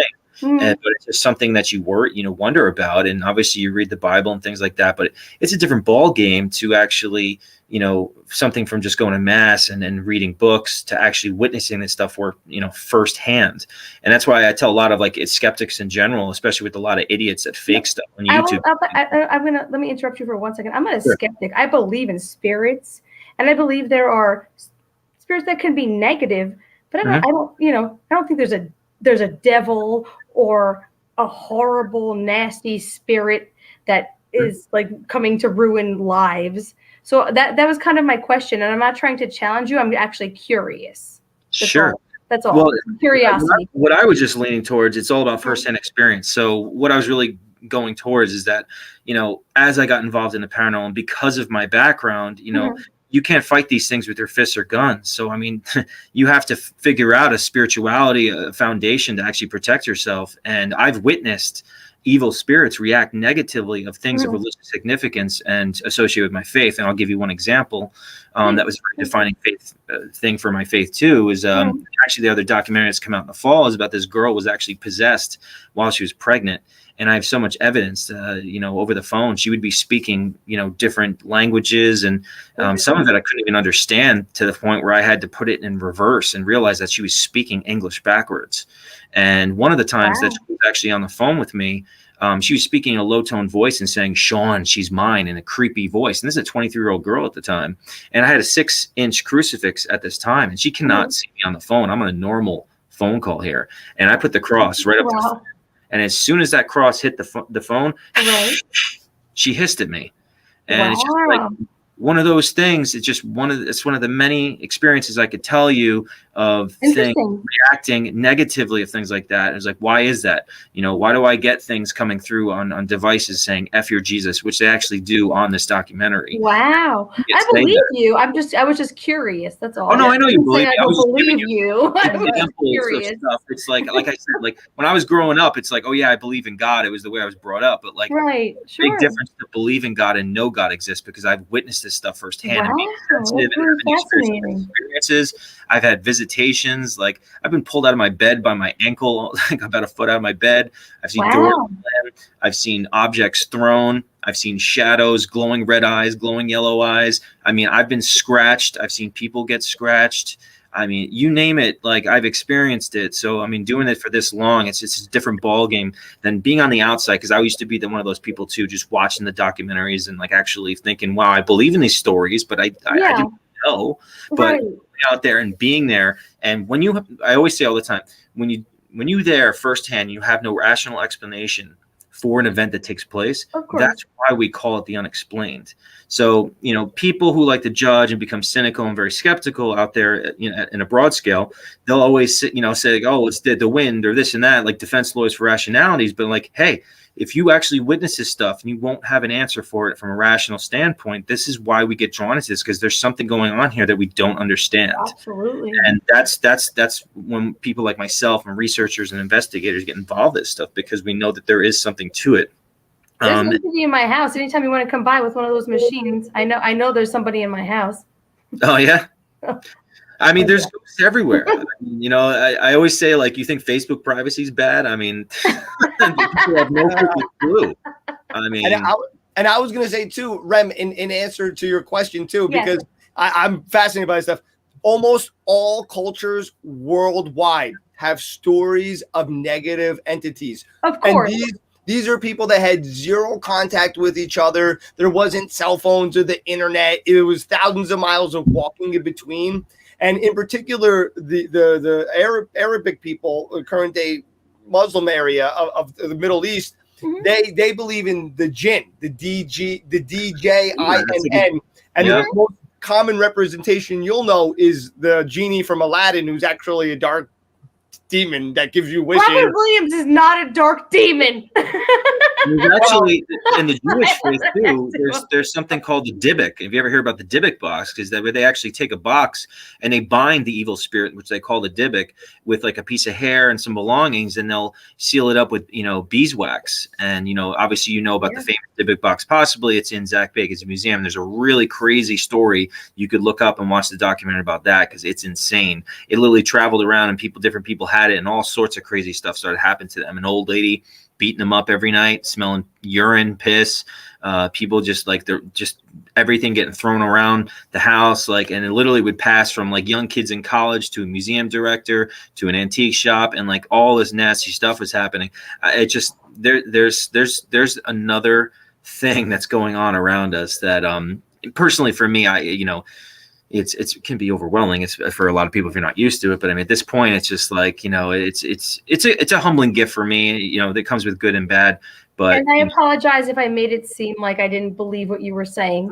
no, you Because I have a do right believe what you to were believe saying. I anyway. was just questioning where religion came into part with that. That was kind of all of it. Yeah, But I yeah, mean, no, absolutely. I basically, mean, Sean and I go to church every Sunday together. We get communion. No, I'm sure you do. and then we go right to the bar after. No, I'm joking. No, I went to Catholic school growing up, so I'm somewhat familiar with this. But honestly, I think many people worldwide have experienced. And then you even have the Native Americans with the skinwalkers, man. That skinwalker ranch out there in New Mexico. There's plenty of stories, and it's funny because I do agree with you, Sean. There's always those people that are like rational and logical, and they always find something to like try to push it off on. But there truly are some unexplained things. I mean, even in life, just weird coincidences. So there is something more going on, and as science keeps advancing, Michael Keaton was in that movie White Noise a long time ago. Good movie.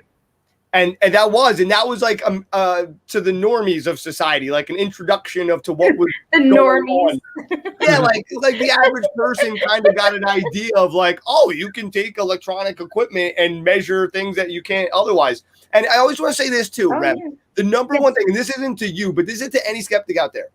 There was a guy at one point in time, and he said, everywhere around you are invisible things that you can't see with the human eye, and they can hurt you. And the people said, you're crazy. And then one day he took 2 pieces of glass and he made a simple invention called a microscope. And we discovered bacteria, we discovered viruses, and we discovered all these things that the human eye can't see that have been there the whole entire time. There's the spectrum of light. Human beings see this much of the whole entire spectrum of light. Yes, and we hear much less. So there is the potential to be a whole other world and universe. And I honestly think that the people, not the lower people, but the people in power that make you not want to believe it, it's like your pineal gland is your connection to the spiritual world. And they give you chemicals in order to calcify it and make it not work. Fluoride, but do we really have to go there? Are we really going to have this conversation? There just does seem to be something that wants to hide the true nature of the world from us. Not the entity, but the human beings on Earth. Maybe they're working with the entities, but something they want to discredit it. But I'm a believer, Sean. I don't know, man. So I'm okay. a believer too. I just don't really necessarily believe in demonic possession of human beings. That's the one thing I believe that they're. I mean, have you seen Avatar? Avatar, they broke down for you in the movie. They showed you. What the fuck's an Avatar? I'm sorry, I cursed on the movie with James Cameron, who's also connected to these people that know everything. Those blue people where they have those weird hair. And what happens? A person on another planet enters into the body and controls it from another place. It's possible. It's very possible. And if you look at Neuralink today and you look at other things they're coming out with. I'm not trying to give Sean a hard time right now. No, I know. I'm all about this science debate. But anyway. But there's a lot about the spirit. I believe in spirits, and there's another, how many dimensions? Like, we are one dimension here, but there are so many dimensions. And I believe in all of that. It's just hard for me to believe it. Whatever. It doesn't matter what I believe. Well, like I said before, it's like it's a different ball game when you're on the outside saying I just don't believe in it, rather than actually going out and actually doing the research to see if there is anything to it. And that's why, obviously, to Jimmy, you were mentioning about the full spectrum of light and what we can hear and not hear with our own ears. And that's actually what we do as investigators. We will use something like a full spectrum camera, which actually sees the full spectrum of light in pure darkness. And that's how we will catch some of these light anomalies and mists and things that are intelligent in nature, or shadows and things like that, that are reacting to us, or while we're in investigation, or just regular audio recorders that will record audio, because these disembodied voices, which we call electronic voice phenomenon, will occur where these devices can pick up on those frequencies, but our ears typically can't. But in some time periods, you actually will hear disembodied voices of people, and you'll hear it with somebody else. So, I mean, but that's why we do use scientific methods to try to combine that. And I think that's a big problem too. And that a lot of like skeptical scientists, that it drives them nuts, because I think a lot of the answers that lie in the spiritual side of things is in quantum physics, and quantum physics throws all the natural laws of physics out the window, and nothing makes sense. Quantum physics. So that drives I them don't nuts. believe in evil spirits, but What? Well, what Jordan asked earlier, she said, "What is your favorite scary movie?" Who, me? Yeah. no, I mean, she's asking me. No, I'm kidding. I'm kidding. The No. Exorcist is like the most classic probably of all time, I would think, you know. I just saw the new Conjuring. I really enjoyed it. Obviously, they, go off in a Hollywood tangent with the stories, but, I actually experienced the evil demonic thing from that movie. It followed me home after I went by the house where the boy was actually exorcised, and it followed me for weeks, and I had all these crazy scary things happen to me, including that demonic thing being in my room. And I saw it had a tail and hooves, and it growled at me on my bed. And it was referencing itself through all my investigations, the beast, which is what the boy would call it all the time. And actually the sister of the boy, she had told me where the rental house was. And the boy actually during the exorcism would say the beast would come in and out of this well. And I was able to go to where that well was. And again, I had some weird stuff happening for weeks after that, but it's just, like I said, man, you witness this stuff firsthand. It's a different ball game. That's scary. The one thing that you said that scared the shit out of me was I didn't know they could follow you. I thought they were locked into location. No, they attach to your No. soul and your spirit. That's what happens, and then they follow you. No, they don't like someone like me, because I actually pray for spirits wherever I go. And it's something that I try to show respect for the spirits, because if you say pray, that's why I say the spirits, if you want prayer, say the word pray, and I'll say a prayer for you. And it's interesting when you have all these spirits coming out and say pray, considering they're in full 100% spiritual form, and they're saying pray as if the prayer actually means or is something that's prevalent to them that can help them. I think that's pretty something, that's telling too. And I've got a lot of evidences of that too. So, I think that's an important thing to do. Just respect spirits, whoever they are, if they're stuck, and just offer to try to help them, and not just say that you're going to do it. But this is also something that why a lot of the evil spirits follow me and they get pissed off is because, and especially in this documentary, it's just a perfect example of that. It's like, I prayed for those women, and, that's when this whole thing played out and started this whole scene, for 5 years, wanting revenge against me. And I really don't think that these things would be telling me they're pissed off at me for doing something if I didn't do it, just to patronize me and say, hey, I just, it's just crazy. But that's how it goes. Now, Nick, I'm going to let you ask your next question, but I just want to say one thing. This is a dark, scary time. Was there one funny moment that happened when you were going through all this, like doing, getting it all together, recording it and doing, shooting different scenes? Was there like a happy memory from it, or was it scary the whole time? I mean, while we went there to film back in January? Yeah. I mean, a funny moment? Funny, like, I don't know, like eating lunch or something. Like, dude, this place is where like an evil doctor did illegal abortions on prostitutes, and the babies are said to be buried on the property, and he may have been sacrificing them to a demon, which is associated with baby sacrifice that I didn't even know until the demon's name started coming through while we investigated. So, I mean, it's a pretty messed up place. And actually, it's not even in the documentary, but when I got there and I took a nap there during the day, like I was laying in that bed, which you'll see, tells you about that bed and what happened to me. Because one of the nights I was there, when in 2015, I had my rosary next to me in a perfect circle on a queen size bed. It's right to the left of me. And all of a sudden, when I woke up, it was all the way on the left corner of the bed in an upside down pile. Like this thing was moving my rosary around. And also we would get this putrid, like shit-like smell out of nowhere. And if you know anything about demonic entities, that if there's no rational answer why a putrid smell is coming about, then that could be something demonic. And actually that happened to me when we were just back there. I just got this shit smell out of nowwer. I was in bed and I just heard this voice go, "You," like pissed off. But you'll have to see the documentary. Like we have physical evidence, anomalies flying all over the place, and the responses. It takes you on a journey and just again validates a lot of the stuff that I tell you that happened to me. And you have some of the footage from 2015 leading up to while we were there back in January. And Rem too. Last thing, I'm sorry. I used to be like, at one point I was a quote unquote atheist, then I became agnostic, and then I got to a point where I noticed all the people who run the world, all the extremely rich, powerful people, they believe in entities. And they do lots of different things for them. And then you start to look around, and then like we've all been trained as to what this is. It's a cross. So when you see it, it's a symbol that has a meaning. But if you were to see other symbols, like if you just zapped in here from another time period, like 5,000 years ago, and you saw a cross, you'd have no idea what it means. And there are dark symbols throughout our society everywhere. Mm-hmm. So my whole point is the people in power, the people with the money, the people doing bad things, they believe in all this stuff. There was a little island in the Caribbean that some bad guy had. And I don't know if you guys noticed, but like he had a whole little temple there, and he had all these different things. And these are all the people with power and money. And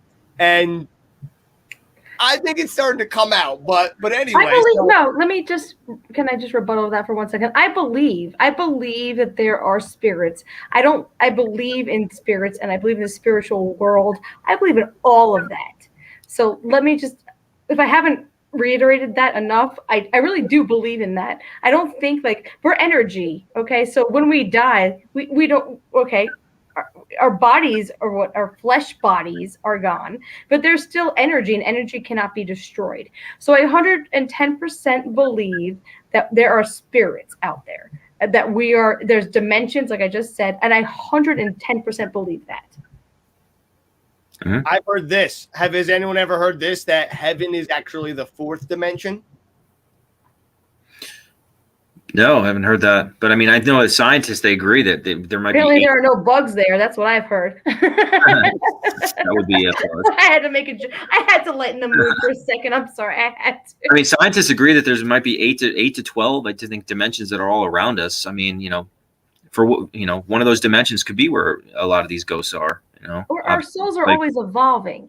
So our souls could be ghosts, because ghosts are there. Ghosts are there. Just some people are really in tune with spiritual things or spiritual entities. Mm-hmm. And I mean, I know I am. I just the only thing I'm not disagreeing with you on anything. I think what you're saying is great, and I think your research is wonderful. So what I said, I'm sorry if I insulted you and I didn't mean it. Not insulting me. You have a right. Everyone has a right to their own opinion. I'm not judging. I don't judge anyone. Obviously, again, I was brought up a certain way, and obviously the journey that went on, and I've seen it work. It protects me. Things run away from things of religious significance, so I just hold it true to my heart and soul, and that's why I use that knowledge and experience to help whatever person on this planet or any lost soul that might be stuck here with that. And I think that's great, and I can't wait to watch your documentary. So there's that. I keep telling people not to play with Ouija boards. Am I right, or am I just? You're 100% right. Mm-hmm. Sorry, I screamed that really loudly. Well, yeah, I mean, 95% of demonic true hauntings, they say that start out with a Ouija board. I mean, before I was mentored, by Ralph Sarchi. If you ever see the horror movie Delivers from Evil, Eric Bana was a cop. That's my mentor in demonology, the guy that that story is based upon. He's been on a bunch of exorcism. He actually worked with Ed and Lorraine Warren, and then he was mentored by Malachi Martin and Bishop McKenna, which are probably our most respected exorcists of our time, for many years. But I mean, a lot of these things happen, and the Ouija board, it's not, a lot of people actually say oh, it's, why would Milton Bradley make something so evil? It's not the actual Ouija board we're talking about, because I always tell people it could be a paper towel that you write numbers and letters on and use a pint glass. It's the intent of the individual that energizes any sort of inanimate object with the intent of opening up the doorway to the spirit world to try to communicate with something like that. And I think, combining your energy with something and let it move with you lies a real danger, a thin line of how it may be able to channel through you and try to possess you. And if you know, the movie The Exorcist actually was based off a true story. It was a little boy, it wasn't a little girl. And actually that's how it played out. The aunt who was into the occult would bring the Ouija board over to the boy, and they'd play it all the time. The aunt passed away, and then the boy started playing with the Ouija board, trying to contact her, his aunt. And, it was starting to mention things that the aunt, would only know between the two of them. And all of a sudden it just stopped the communication. And that's when the infestation started to happen. And this boy, became possessed, which turned into one of the most infamous exorcisms of our time.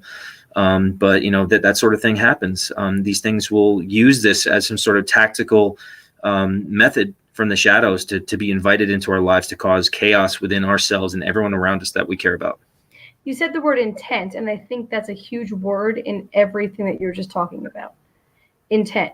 So if you don't go to that with the intention of summoning a spirit, then is that going to actually still happen?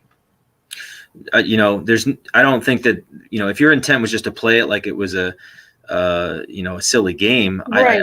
I don't think that it should really happen but I mean, anyone who's going to play that game is saying like, wow, let's see if this is real. Is there a spirit here? So you're acknowledging. No, I agree with what you're saying. I'm just saying the word intent is very important in that description. That's all. Subconsciously, spirits know your intent. They know if it's materialistically based or if it's something that has ulterior motives for self-gain, and they'll use it to manipulate you. And especially in situations like this. And even with the story I was talking about, the aunt with the boy was based on the movie The Exorcist, is that, it knew information that only him as aunt knew, is because there's no conception of time in the spirit world, because time makes our bodies age, but after our bodies die, like you said before, we are just energy, and there is no time because we don't age anymore. Past, present, future are all the same thing. So these things can use this to their advantage and get information and give us information that we would think that they are actually one of our loved ones that we care about, and use that manipulation to get some sort of invitation in the end. Yes. I'm sorry, I'm waving my hands. The reason I did that is because I've heard that after one of your loved ones passes away, that you should never try to contact them, because 9 times out of 10, it's going to be a demon pretending to be them. I mean, you shouldn't, because you don't know if they're crossed over and you don't know who you're speaking to. The demonic can actually mimic voices, and actually it took place on this documentary as well. It's something I experienced with the girl that I was somewhat of a relationship with in last summer. We both experienced it. I'll just tell you really quickly, I was in bed with her, and she woke up hearing my voice screaming her name in her ear, and I was sleeping, and then I heard her scream my name in my ear, and I got up and she was sleeping. And then this also occurred when we returned back to the property. It mimicked both the fellow investigators, my friends, Dave Spinks and Eric, and you can see the replays and what takes place. It's imitating their voice, and then we get a response telling that it is mimicking them, and that's what the demonic do. They use that to their pile of tools of manipulation. Yeah, and manipulation is one of the lesser magics. Oh, my God. Okay, so is there anything people could do to protect themselves from these entities? Well, like I said, everyone has different belief systems. Discover that for yourself. I mean, obviously, I'm a Catholic demonologist. I that's my faith, and that's what I use to protect myself. So, I mean, obviously, my recommendation to people would be what I've been taught, but I mean, anyone who can discover something that can protect themselves, I think a spiritual foundation to something that can protect them is whatever they can find themselves individually is an important thing. Because again, you can't fight these things with your muscles. There's no physical battle that you can win against these types of things. And especially if you encounter something that's truly dark and malevolent in nature, that could be a really tricky, dangerous spot and delicate situation you could be in. Oh, my God. Fascinating. Nick, you've been so quiet. What are you thinking back there, man? Are you scared or what? Oh, we can't hear him. Can you guys hear Nick? No. No wonder we haven't heard from him all night. The demons. I think they went after Nick. Yeah. Dude. I'm Sean, kidding. I'm kidding. This is so freaking awesome, man. I've been wanting to have you on for a while now. Mateo's response was, "Yeah, don't be a dumbass." Did you see him? Oh, to protecting yourself? All right, let's get Nick on. Can you hear me now? Yes, sir. Excuse me. Okay. No wonder why you couldn't hear my questions the whole night. Okay. So the way you approach the investigations is a little bit more unique than most investigators, because you do actually investigate why they're there and help them cross over, opposed to kind of just debunking whether or not there is something going on. Mm-hmm. How did that come about, and was that something that you were always doing? Good question. I just think that like approaching this stuff and being appreciative of the souls that we communicate with, they're human like us. So if they're earthbound and they're stuck in any way, we should be lucky to be able to experience them in any ways. Most of us, a lot of us on this planet, don't even get to wonder about this stuff or believe in it or experience it.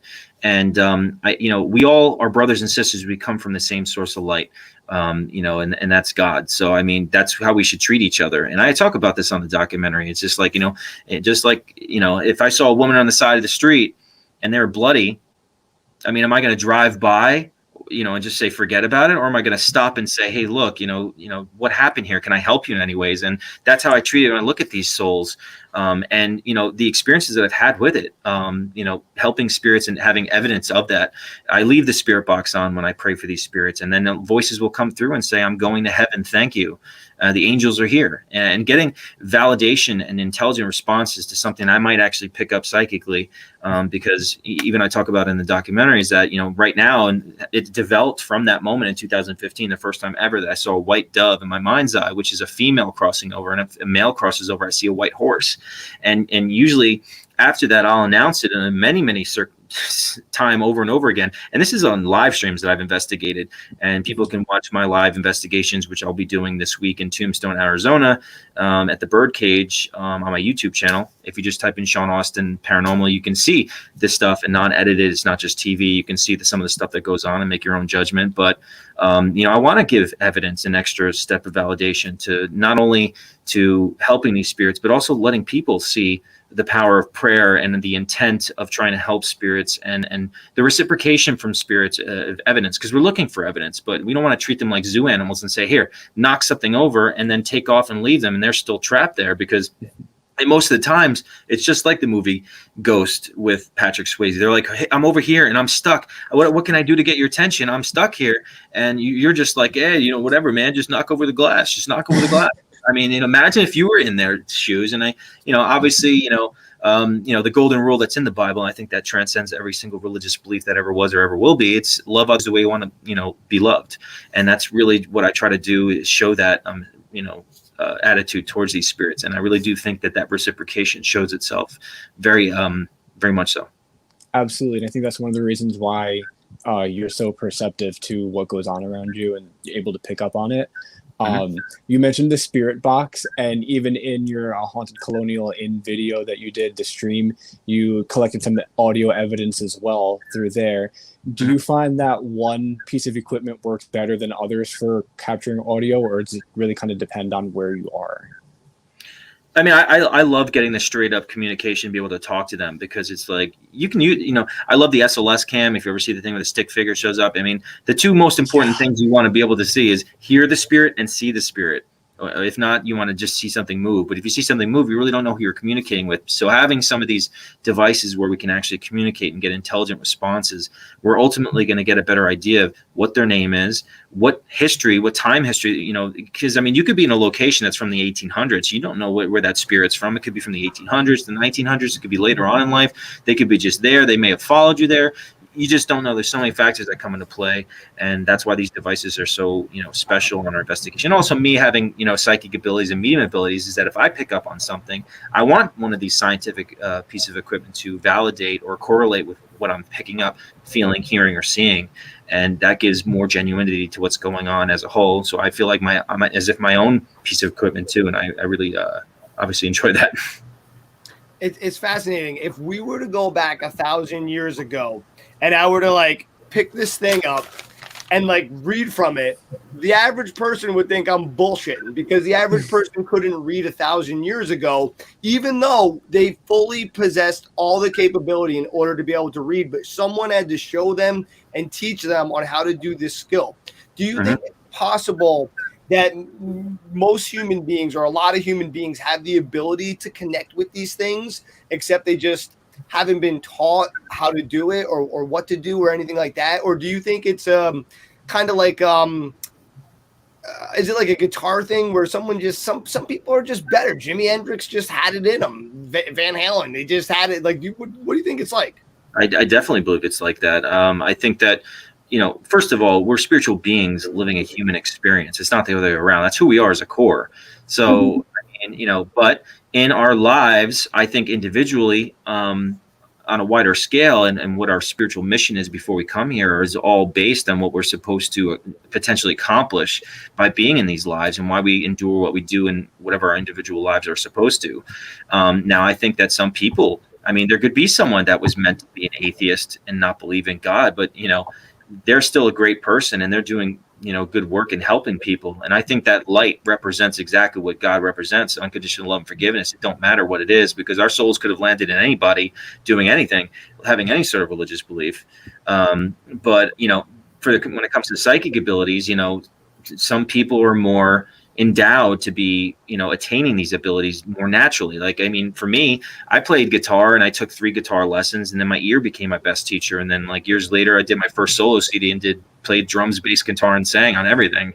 And I just naturally can like pick up stuff from hearing and stuff. Now someone else might take years to be able to do that. And I think that goes for the same thing when it comes to spirituality too. Just people are more naturally connected, and they're able to develop that muscle further a lot easier than others. But again, that's who we are as a core. And I also believe that once you acknowledge the spirit world and are open to the possibilities, that you will attract more experiences. And I believe that your aura will actually start changing in color, and you actually can attract more spirits because of that, because they see that beacon of light and they'll be drawn to you, because they know that they have a better chance to communicate with you, feel or hear you, or connect to you, and be related to whatever they're desperately looking for. That's great that you believe in auras. That's really cool. Mm-hmm. Everything is energy. Yeah, life is energy. Mm-hmm. Yeah, you guys would agree on a whole lot of things. We agree on mostly everything. Which this is why I started laughing before when you couldn't see me. Yeah, we agree on like 98% of every part of this conversation. Oh, yeah, auras. I wish I could see auras though, and I'm working on learning how. Have you ever tried? I have seen aura a few times. It happens once in a blue moon. It's not something all the time, but I can also see balls of light that like travel around people. There'll be different colors and stuff like that. So it's not just what we capture on video or stuff like that. I can actually see with my own eyes. That's For an awesome. aura, it's better with a white background to be able to see it. I'm sorry, Nick? For an aura, if you want to try to see it, it's better if the person's in front of a white background. Oh, you can see them? So I haven't in a while, but yes. Oh, that's so cool. You can do an exercise with your hand. I'm not going to call him out right now. You can do an exercise with your hand. You stare at your fingers and you stare at it till you can actually see the first layer of your aura. It's a very clear grayish color. And then if you get past that, you can actually see the next color, which would be a representation of your emotional status, whatever you are currently. So you believe in Krulian photography? Oh, I definitely believe that. I'm sure that you could take pictures of aura. I mean, look at all the stuff Okay, that this is going to be like a 90-hour conversation now. I do that with plants though, because like I learned that if you look through, you can see plants auras easier as a beginner. I can I feel a lot. Like I have like a lot of feeling. I feel a lot of like emotion auras from other people or whatever, but seeing them is difficult. Yeah, well, clairsentient abilities, I mean, I tell people like that, and I know they talk about, empathic and clairsentience, basically, kind of the same thing. Is that, I pick up the emotions of spirits around people too. And like when I was going through my spiritual awakening, is that someone like yourself, if you do have that type of ability, I always tell people that people gravitate towards you. They come to you for advice all the time, but little do they know, subconsciously they're drawn to you because they want to actually displace what I call spiritual barnacles onto them, and then some of their spiritual emotional issues will become yours. And that's why it's so important to ground yourself every day and relinquish that, so other people's nonsense does not affect you. So do you white light and stuff when Absolutely. Okay, cool. I ground every day. Yeah. Wait, what's white light?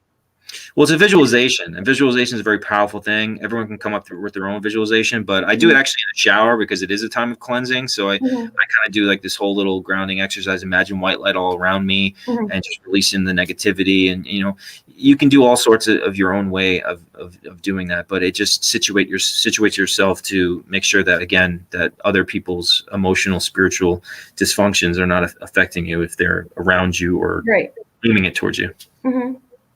And grounding, my favorite part of grounding, I don't know what other people do, but my favorite grounding is walking barefoot in the grass. So like I feel like I'm grounding with the earth. And that's really a big part of it. Really, I mean, nature. I mean, nature and spirituality go hand in hand, and that's why I have such a deep appreciation for the Native Americans, because that's why a lot of them are still earthbound and they haven't chosen to leave, because they have such a deep, passionate, unconditional love for earth and nature. And I such appreciate that, because becoming a spiritual person, like just being around nature, I just feel like so at peace. Just birds chirping, water, the beach, just anything, just being outside. I just, I'm drawn to it more so than ever than I was, and have such an appreciation for it. And that's why I do respect that for them. Yeah, they call it nature bathing. I'm a big fan of it too. Now I was going to ask you. Sorry, I wanted you brought up the music before, and I did want to talk about your music real quick. And I know if you got to run too, we're running late. So if you want to run, I totally get that. But real quick, tell me about your music. Tell people where we can find it.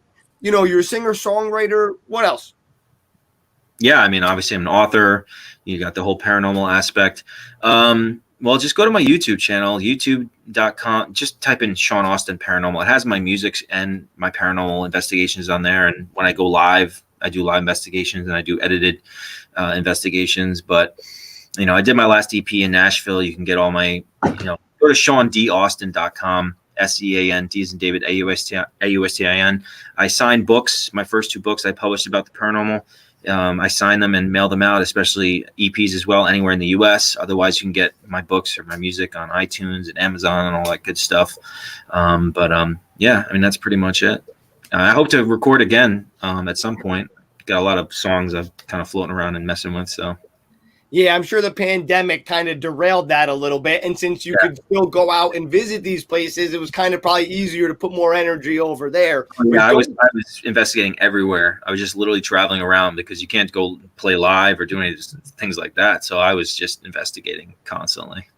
And do you have a steady team that you always work with, or like a close group of people? I mean, like, some of the guys on this documentary, I took all those big trips basically with either both of them or, Eric, who's a really good investigator. And he makes gadgets that communicate with spirits and does experiments and stuff like that. But, I'll bounce around with different people, friends that I know that are passionate like me. I mean, I kind of don't have like a definitive team, so to speak, but, I do take on residential cases and I go help out families and whenever I can and so forth. Excellent. Good. And I saw Misty put that up, so I wanted to get that out there. Ruben said, Sean, you are amazing. You do God's work. Yeah, Rubes. Very cool.